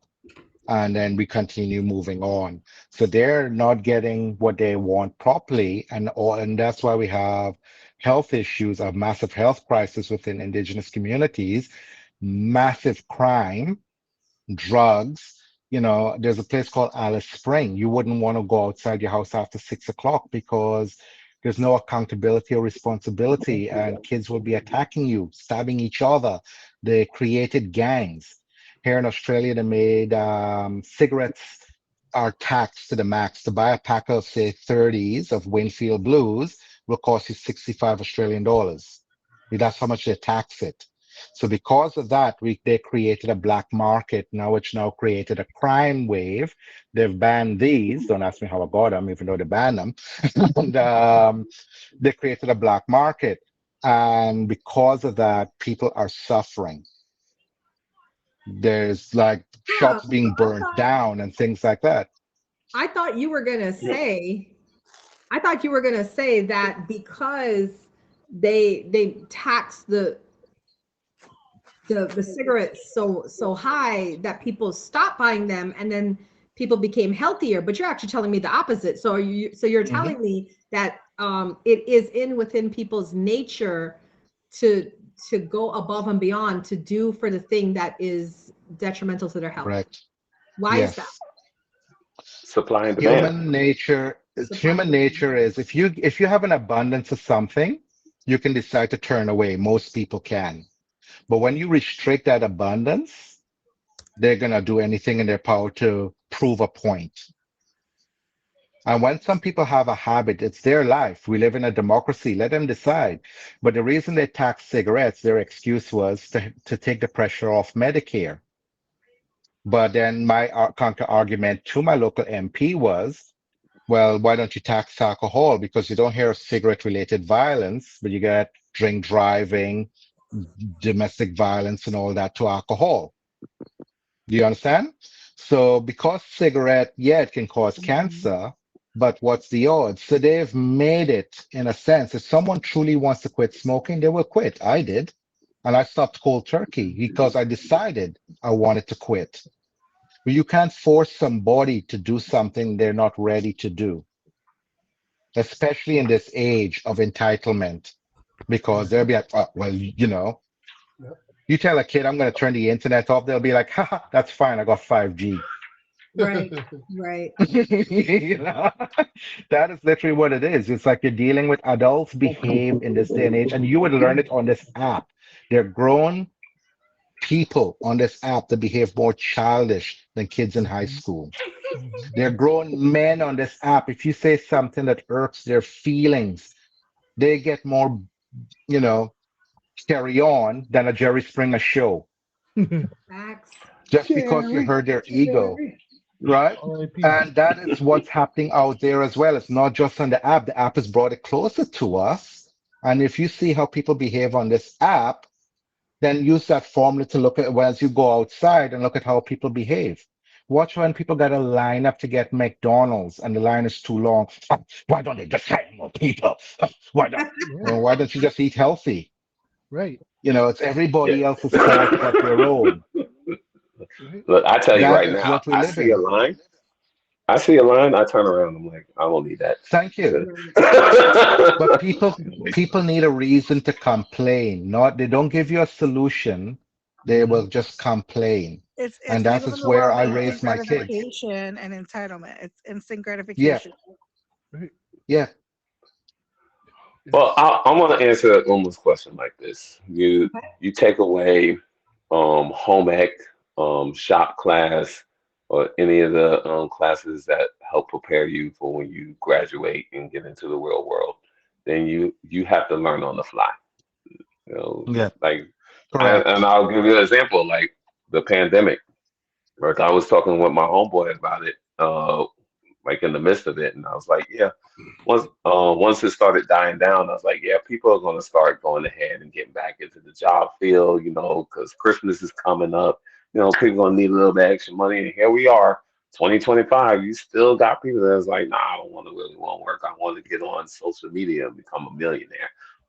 Yeah. But they Or don't this realize that, you influencer. know, that's still work. You know what's Yeah. funny? And But just it's to same take it like a little off topic, influencers.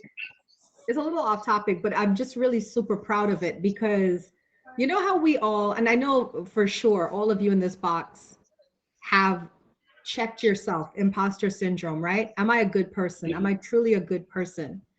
And I just got the best validation of my life last night because I had a dream. And I dreamt that I went home to my home country, Guyana, and I was a celebrity. And I was going home with a TV team. We were going to make a show in Guyana. And I had my co-stars that were also celebrities. And we were going home and we had the production team with us and everything. And at the airport, they had a lot of fans there and a lot of people there and, you know, media covering the event and whatnot. It was a big thing. And you know what I remembered in that dream? Feeling the Guyana sun on my skin, eating a mango, drinking cold passion fruit juice. Like I remember this vividly, feeling that sea breeze on my skin. And if you're from Guyana, as Boogie is, you'll understand what I'm saying. These things are really, really like sensory. And when I woke Hmm. up, I was so proud of myself because I said, even in my subconscious mind, I have no desire for celebritydom. I have no desire to be famous. I desire getting celebrity status so I can keep preaching what I preach and doing what I do. The platform is bigger, of course, right?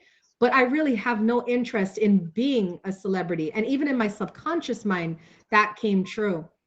And I feel like out of all the things I could say about myself, that was a really big compliment to myself, because in a world of people that all want the same thing, I'm different. Mm. And that's why I love having these conversations like I have here in this stream, because the people I meet, Mel Bell, Rob, Boogie, Timbo, you guys are different, you know? And I feel like those of us that are different, we need to keep shouting that out, because maybe, just maybe, we might get more people to listen to us and to say, hey, that road you're going on, that's very well traveled, it ain't all of that, Right.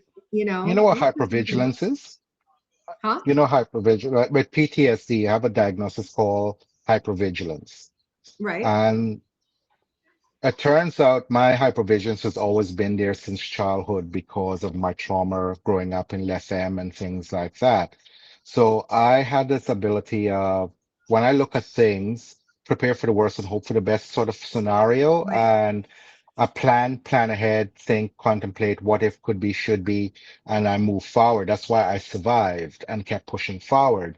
And when I look at things and listen to people and all of that, it's no more than just what's coming out of their mouth. I look at their mannerisms, their eyes, things, and I will listen to my gut instinct. And that has saved my life. That has saved my unit's life because of that hypervigilance. Even whilst talking to you, I can tell you 12 cars went past the front of my house, two stopped, and one dropped something in the mail whilst I'm still looking at you guys, because I'm just that aware, and that is PTSD. Now, with the celebrity side and the survivability, I preempt that our society, the way we're going, I don't think we'll end up in that utopian until something bad happens, which will be World War III, because we're putting the wrong people we call leaders in charge. These are leaders that don't have to fight. They're going to be protected, right? So they're not going to learn what's actually happening out there. Then you have the average Joe on the street. They're not going to be putting their hands up to go and fight and defend the country. They're going to expect the people who they call, murderers, warmongers and things like that to go do it for them. And when that all happens, we're not going to know what we lost till we lose it. And that's what, the parents say, you take things for granted till it's gone. Yes. And that is what is happening right now. We've lost common sense. We've lost logic. And the minor few who speaks out and point with whatever, they will get ostracized. There's no acceptance in society anymore. We can't accept one another based on color, religion, culture, sexuality, or whatever, right? So when are we going to learn? For us to learn, we have to accept what is and respect it, respect one another. And that's not happening. I miss Guyana. A lot has changed since I've left. I Yeah. miss, Guinea. I miss sitting in a tree on the Yes. Demawara River eating guava, Yes. because as a kid, I was outdoors all the time. I remember Right. walking home with a green snake in my hand, showing my dad, look, I caught this. Turned out to be one of the most venomous tree snakes, but I had no fear, but kids today wouldn't even touch a grasshopper. Outside in my front yard, I've got a pond with green tree frogs, tadpoles that I rescued that someone was gonna kill. And I had people, I put it on the Facebook page, and people came and collected. Because why? They keep your dams are like the Right. ponds you have in your properties and that, clean of pests, mosquitoes, and all of that.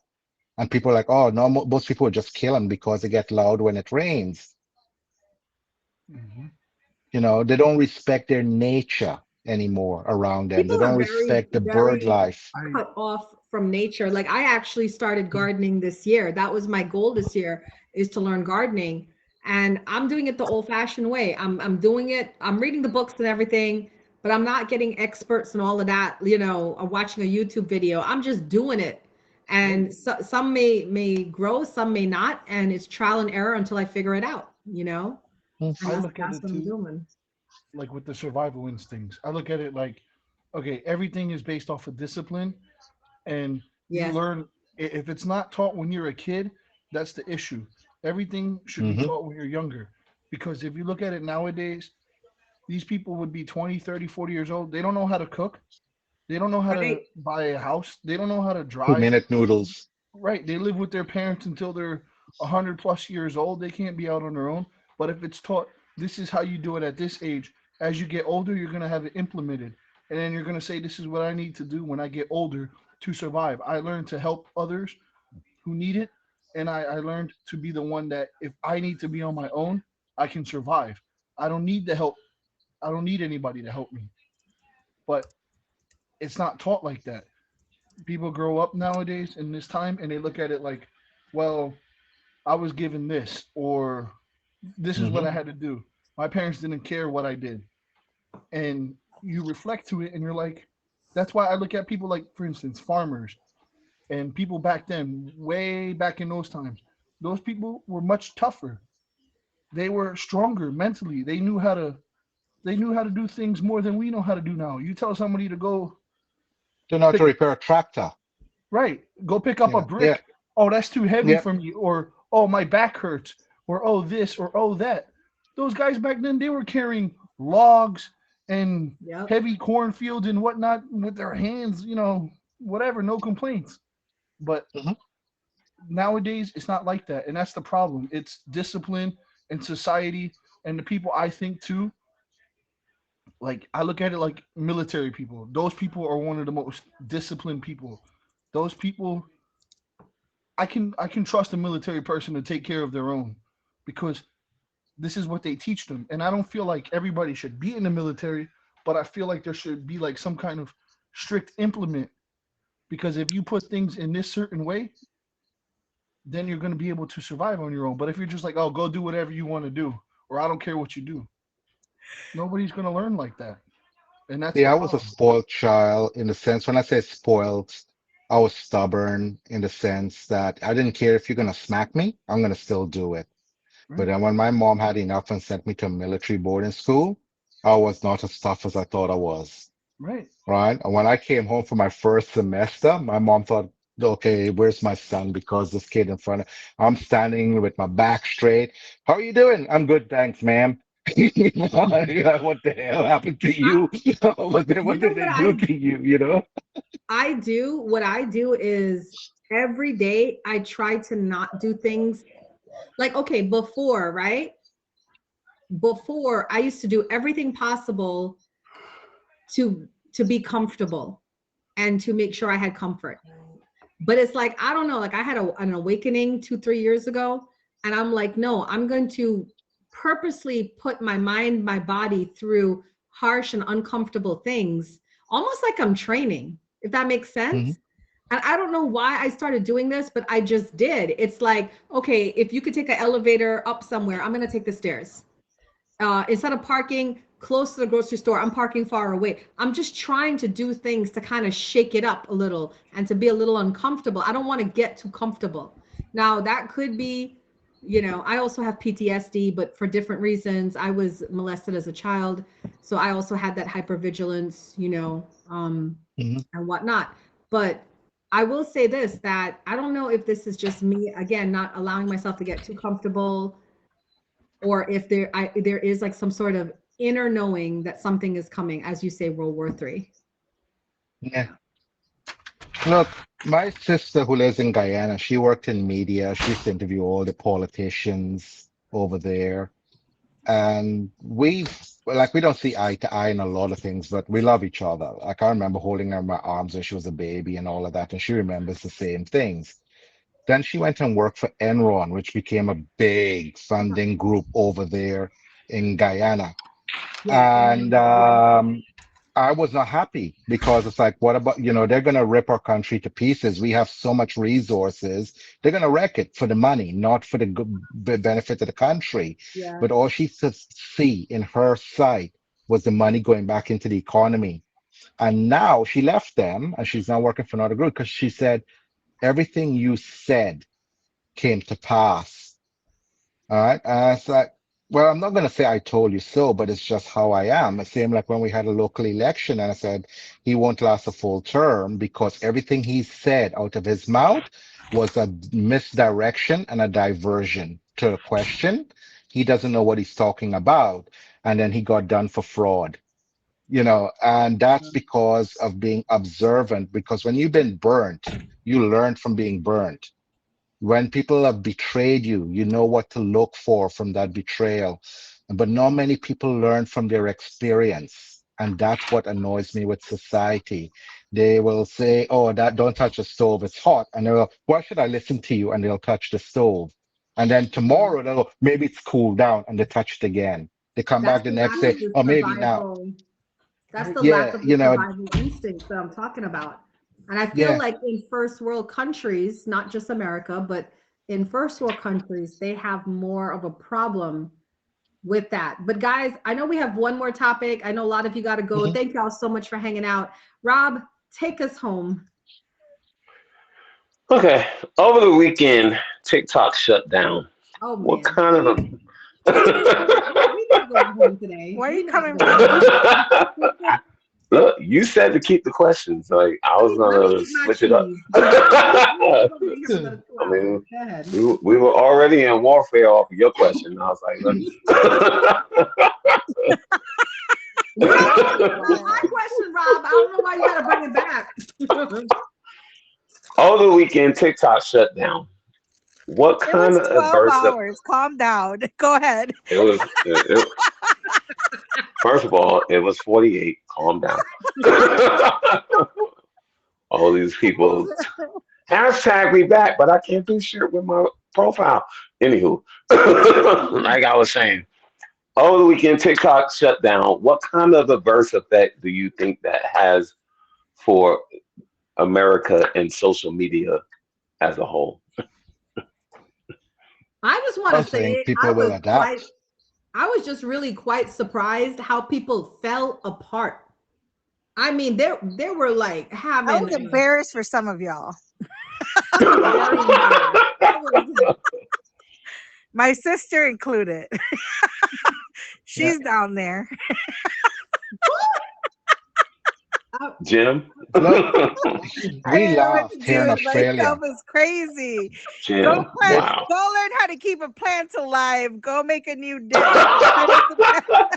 Get those survival skills we were talking about. I love you, sissy. I love you. Look, America was a laughing stock here in Australia. We had parody videos. We had all sorts of stuff laughing because, and even one of our politicians said, it's amazing that Trump opened it, let it happen, unbanned it, because it was the Republicans who initially tried to put it banned when they had their strife with China, right? And it's amazing how short-term memory works. So now people are praising him as a hero when it was his party that wanted it banned in the first place, and the Democrats catered to the demand, and then so it's goldfish memory, and people. I don't know what it is. My kids, like, yeah, they look at TikTok and that, but if they say something, oh, I saw this on TikTok, I make them go read a book.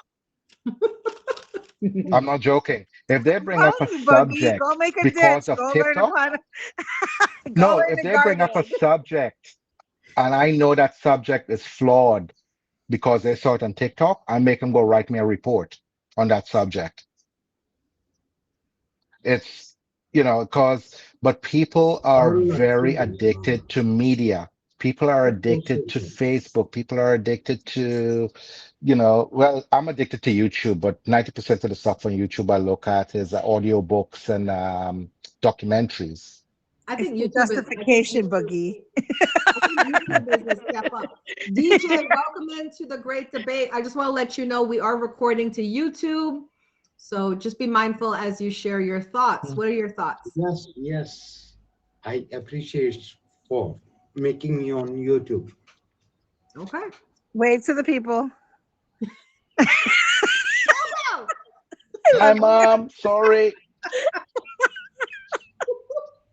Now she's just trolling. I love you. Go on.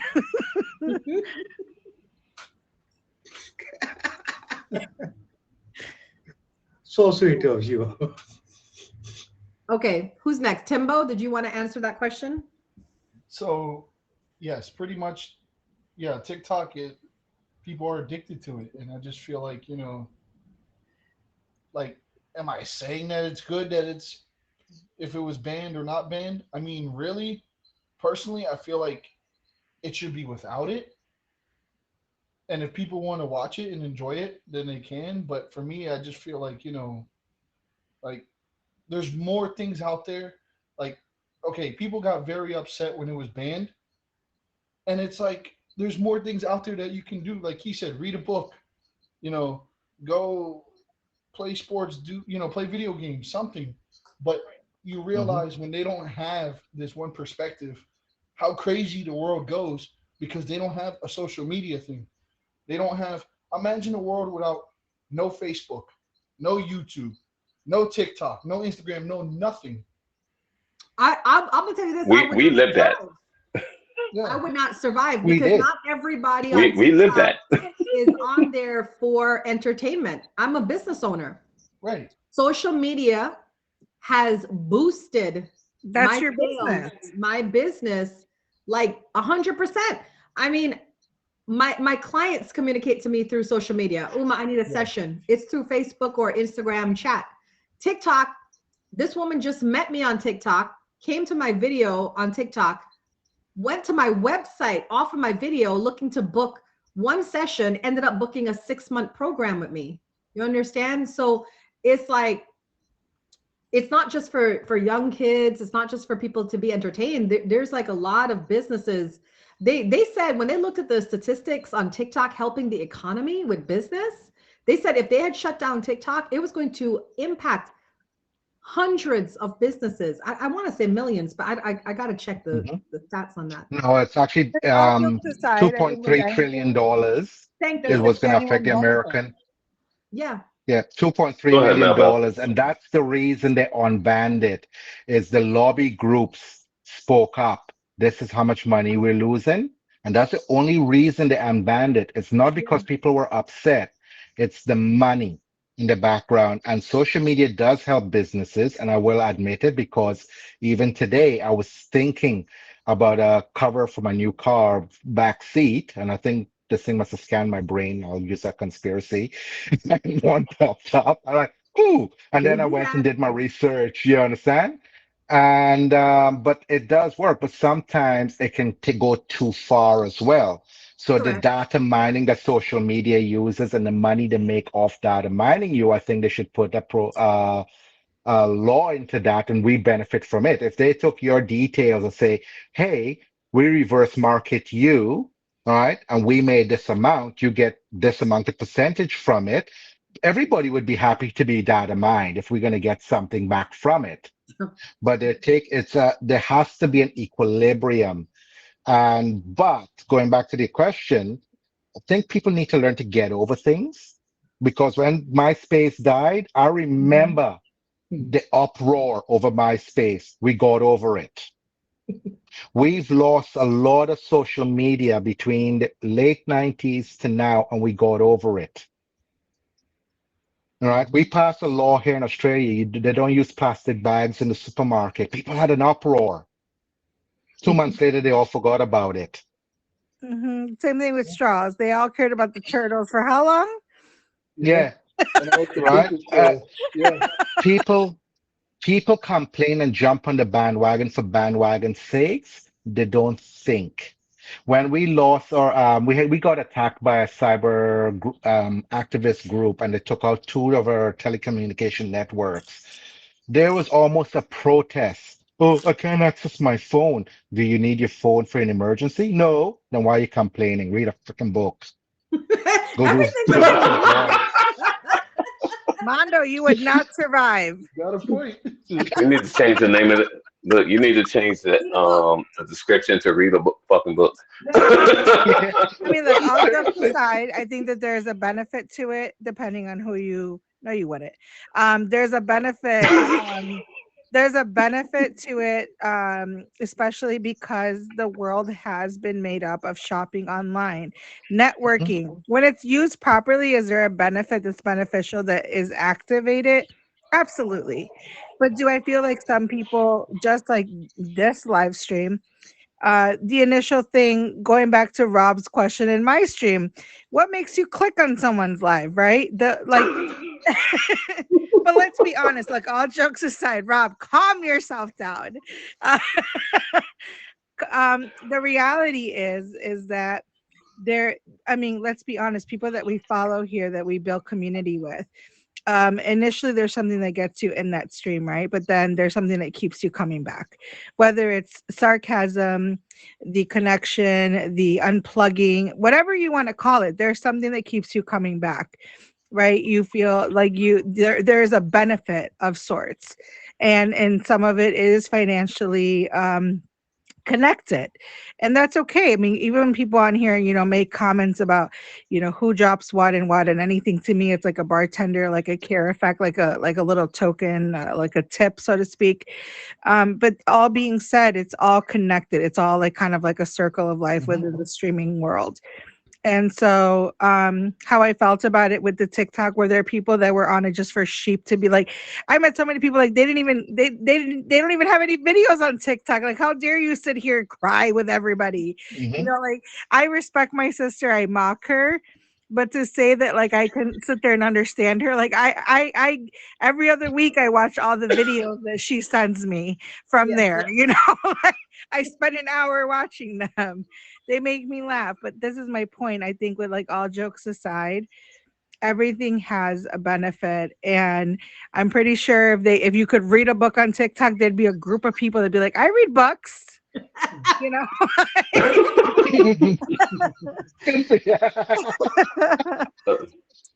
mean, hey, look, my sister. Okay, look, you know what? That's too much. Okay, I'm the nice one. Okay, don't let her fool you. Well, how I brought up ripple How do you effect read a because book on of America TikTok? banning TikTok was affecting other countries in their business as well because of online shopping, right? That's the ripple effect.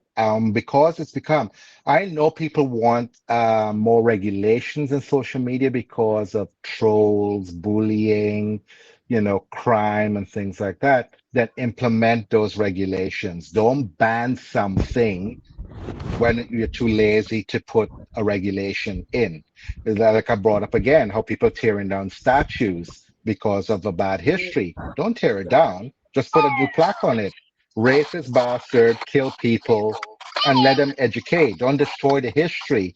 But we are in a society now, it's easier to just delete or switch off than learn from it. And social media, there are some good things I see on TikTok that make me laugh. There are some things I see that, oh, I have never cooked that. Now I'm hungry because I got the munchies. I'm going to go cook that. All right. I have fallen for that stuff, but I don't depend my life on social media. And people need to learn the life balance. Switch off for a bit, go and get some fresh air, go and do some walking, right? And read a book and, and relax. you know? But I also Do Look, if feel I all. like if I take his point, this will be whatever, for I'm gonna another change his name topic. to read a book. Hopefully, maybe Rob and Uma can incorporate it into some violent question for next week. But I feel like there is some truth to it desensitizing you. Like, you're not present. Your energy is not Mhm. present. I had a conversation. We're not going to do the call outs, but I had a conversation with somebody earlier of having said things. But if I I told do you, like, art. if I had put it on TikTok, everything that I had to say to them, Mm, Ooh, I guarantee you they would remember it. mm, And yet when I'm having present conversations, or so I think that we're both present having said conversations, nobody can remember a thing. and mm, and and this is what I mean. I feel like we're so disconnected. While I think that there's points of validation that people benefit from it in a good way, I do feel like, however you guys want to break that into a question, I do feel like it also hurts. I think it also hurts us as people in general.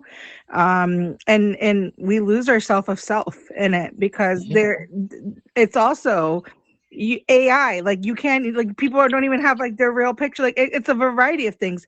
Everything is instant gratification. Oh, I want that. Oh, Mhm. TikTok told me I should get this. Right. You know, and it's But that's the And discipline it's that Tebow nobody said mentioned. it It's wasn't. about the Nobody said it discipline. right. wasn't entertainment. Yeah. But it's not. Is it great entertainment? Is it healthy? Right. It's also like how you use it too, because like for instance, like with YouTube, it can teach you a lot of things. Like me, when I learned how to fix cars, I learned off of YouTube. It saved me from going to dealership. It saved me money. Hmm. I did things all on my own. So yeah, TikTok, Hmm. if it has an educational value to it too and a business perspective, like Hmm. she was saying and things, of course.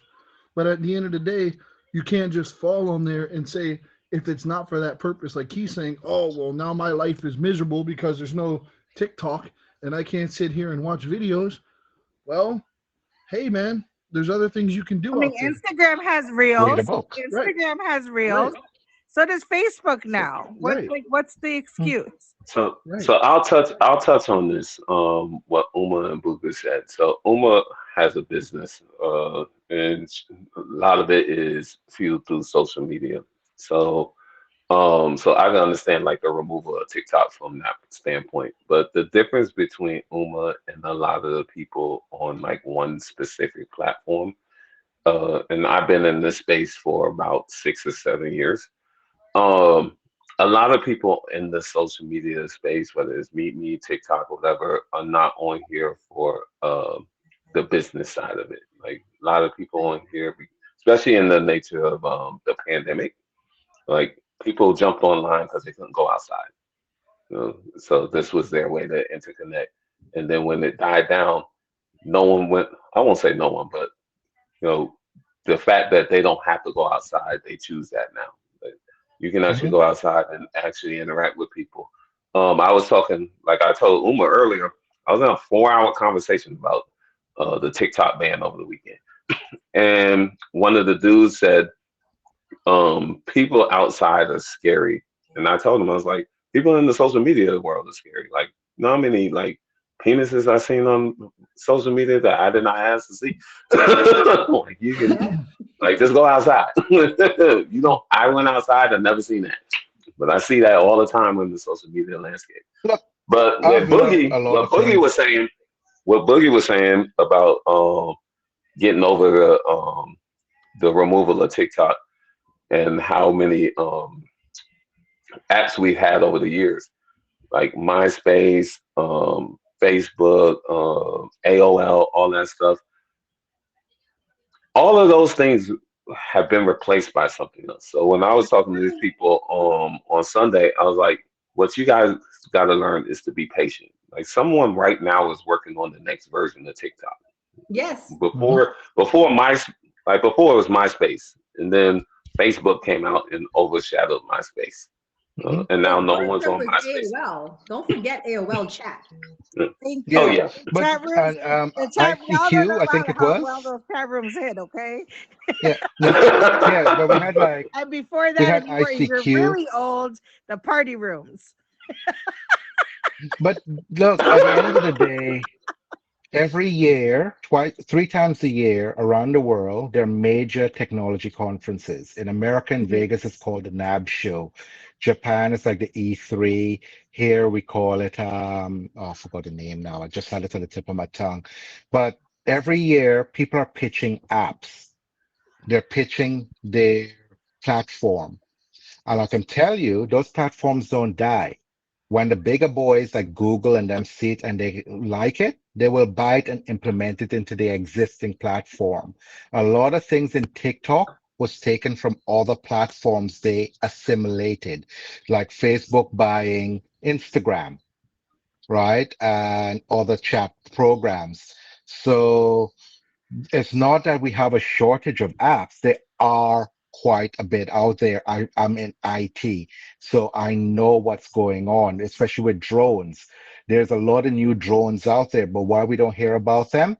DJI snaps them up before they can get founded because they want to implement that new idea into their existing platform. Sometimes it's easier, but you get rid of TikTok, it's just a matter of time. And when I say time, it won't even be 6 months before another one is up and running. All right. I do have to take a pause here because we've been running the show now for 2.5 hours. So we have 9 minutes left. I'm going to start with Timbo. Timbo, tell people if you stream, if you're a viewer, how they can get a hold of you. Because remember, this is streaming to YouTube. And I want you to, out of all the conversations we had here tonight, Timbo, I want you to pick one that just really stayed with you. Whatever your thought is, make a comment, whatever. I'm going to do this for each of you.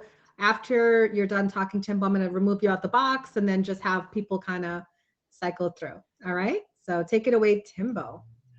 Okay. Well, I really don't stream much. I just go on here to just watch other people stream and things like that. So if you're looking to find me to see if I stream, I really don't. Okay. Fair enough. That's on that.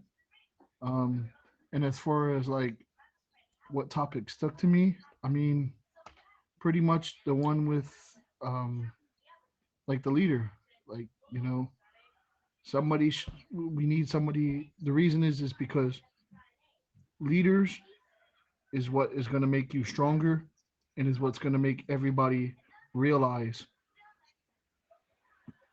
you know, a certain goal to get to, something that needs to be accomplished. And if we get something accomplished, that's what makes everybody strong. And that's how I look at it. All right. Thank you, Timbo. We always appreciate your insight. All right, Boogie, take it away. I'm not much big on social media. I do have platforms, but I very rarely use it. I'm on here because I like the banter, having chat, meeting new people, seeing different perspectives. I discovered Umar because she has my flag on her name. Like, ooh, guys!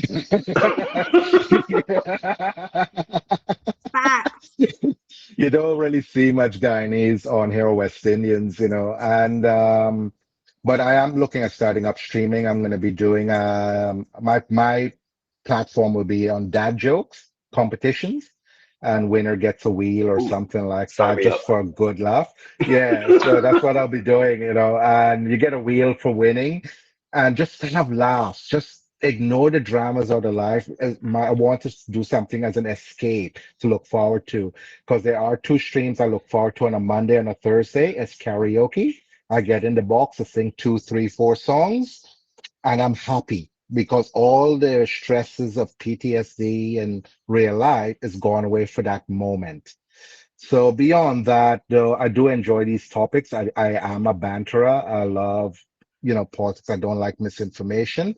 But going back to Timbo, I do agree in some things he has said. And I think we need a change worldwide in politics, where instead of having leaders, we have panels with different views and go back to what democracy was initially intended to be and be happy. I think humanity can, I want to be able to see us being like Star Trek, a utopia. I'm a nerd, you know, and people need to read more books. Captain Janeway. Yeah, that goes without saying. All right. Thank you, Boogie. We appreciate all of your input in here today. All right, Mel Bell, take it away. Hey, Mr. P. I'm Mel Bell, making my way back to the streaming world. I'm a hype girl around the app. I love joining in on conversation like this, and my stream usually do have us catch us doing a Q and vibe, which is a similar concept. I feel like you ask a bunch of questions, we get to know each other, we get stumped on something that triggers somebody, and we love having a conversation about it.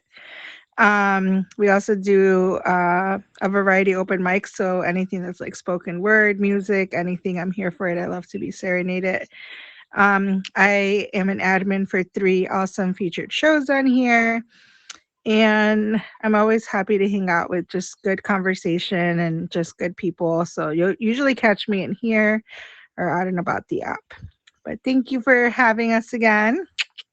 I love it. Thank you so much, Mel Bell. And any of those 3 shows you admin for, are any of them talk shows? Because I like to be a guest where I can talk. I don't really care for the game shows and all of that. So particularly these are not. However, I am in the works of actually correlating my own talk show, which would be a Q&A, but it'll be expanded more with like a panel effect. So it'll be kind of like a roundtable talk. And more about like the healing the inside out. So stay tuned for that, because I think I did talk to you about counter connecting on that. So you will catch me around Uma's. We love her topics and we love Rob. And so we'll see each other. Appreciate you, Melbell. Thank you so much. We appreciate you. Ooh, she removed herself. All right, Rob. Take it away, Rob. Rob is my co-host, y'all, so I'll let him take it away. All right, so you. Oh wow, just going. Okay. Woo.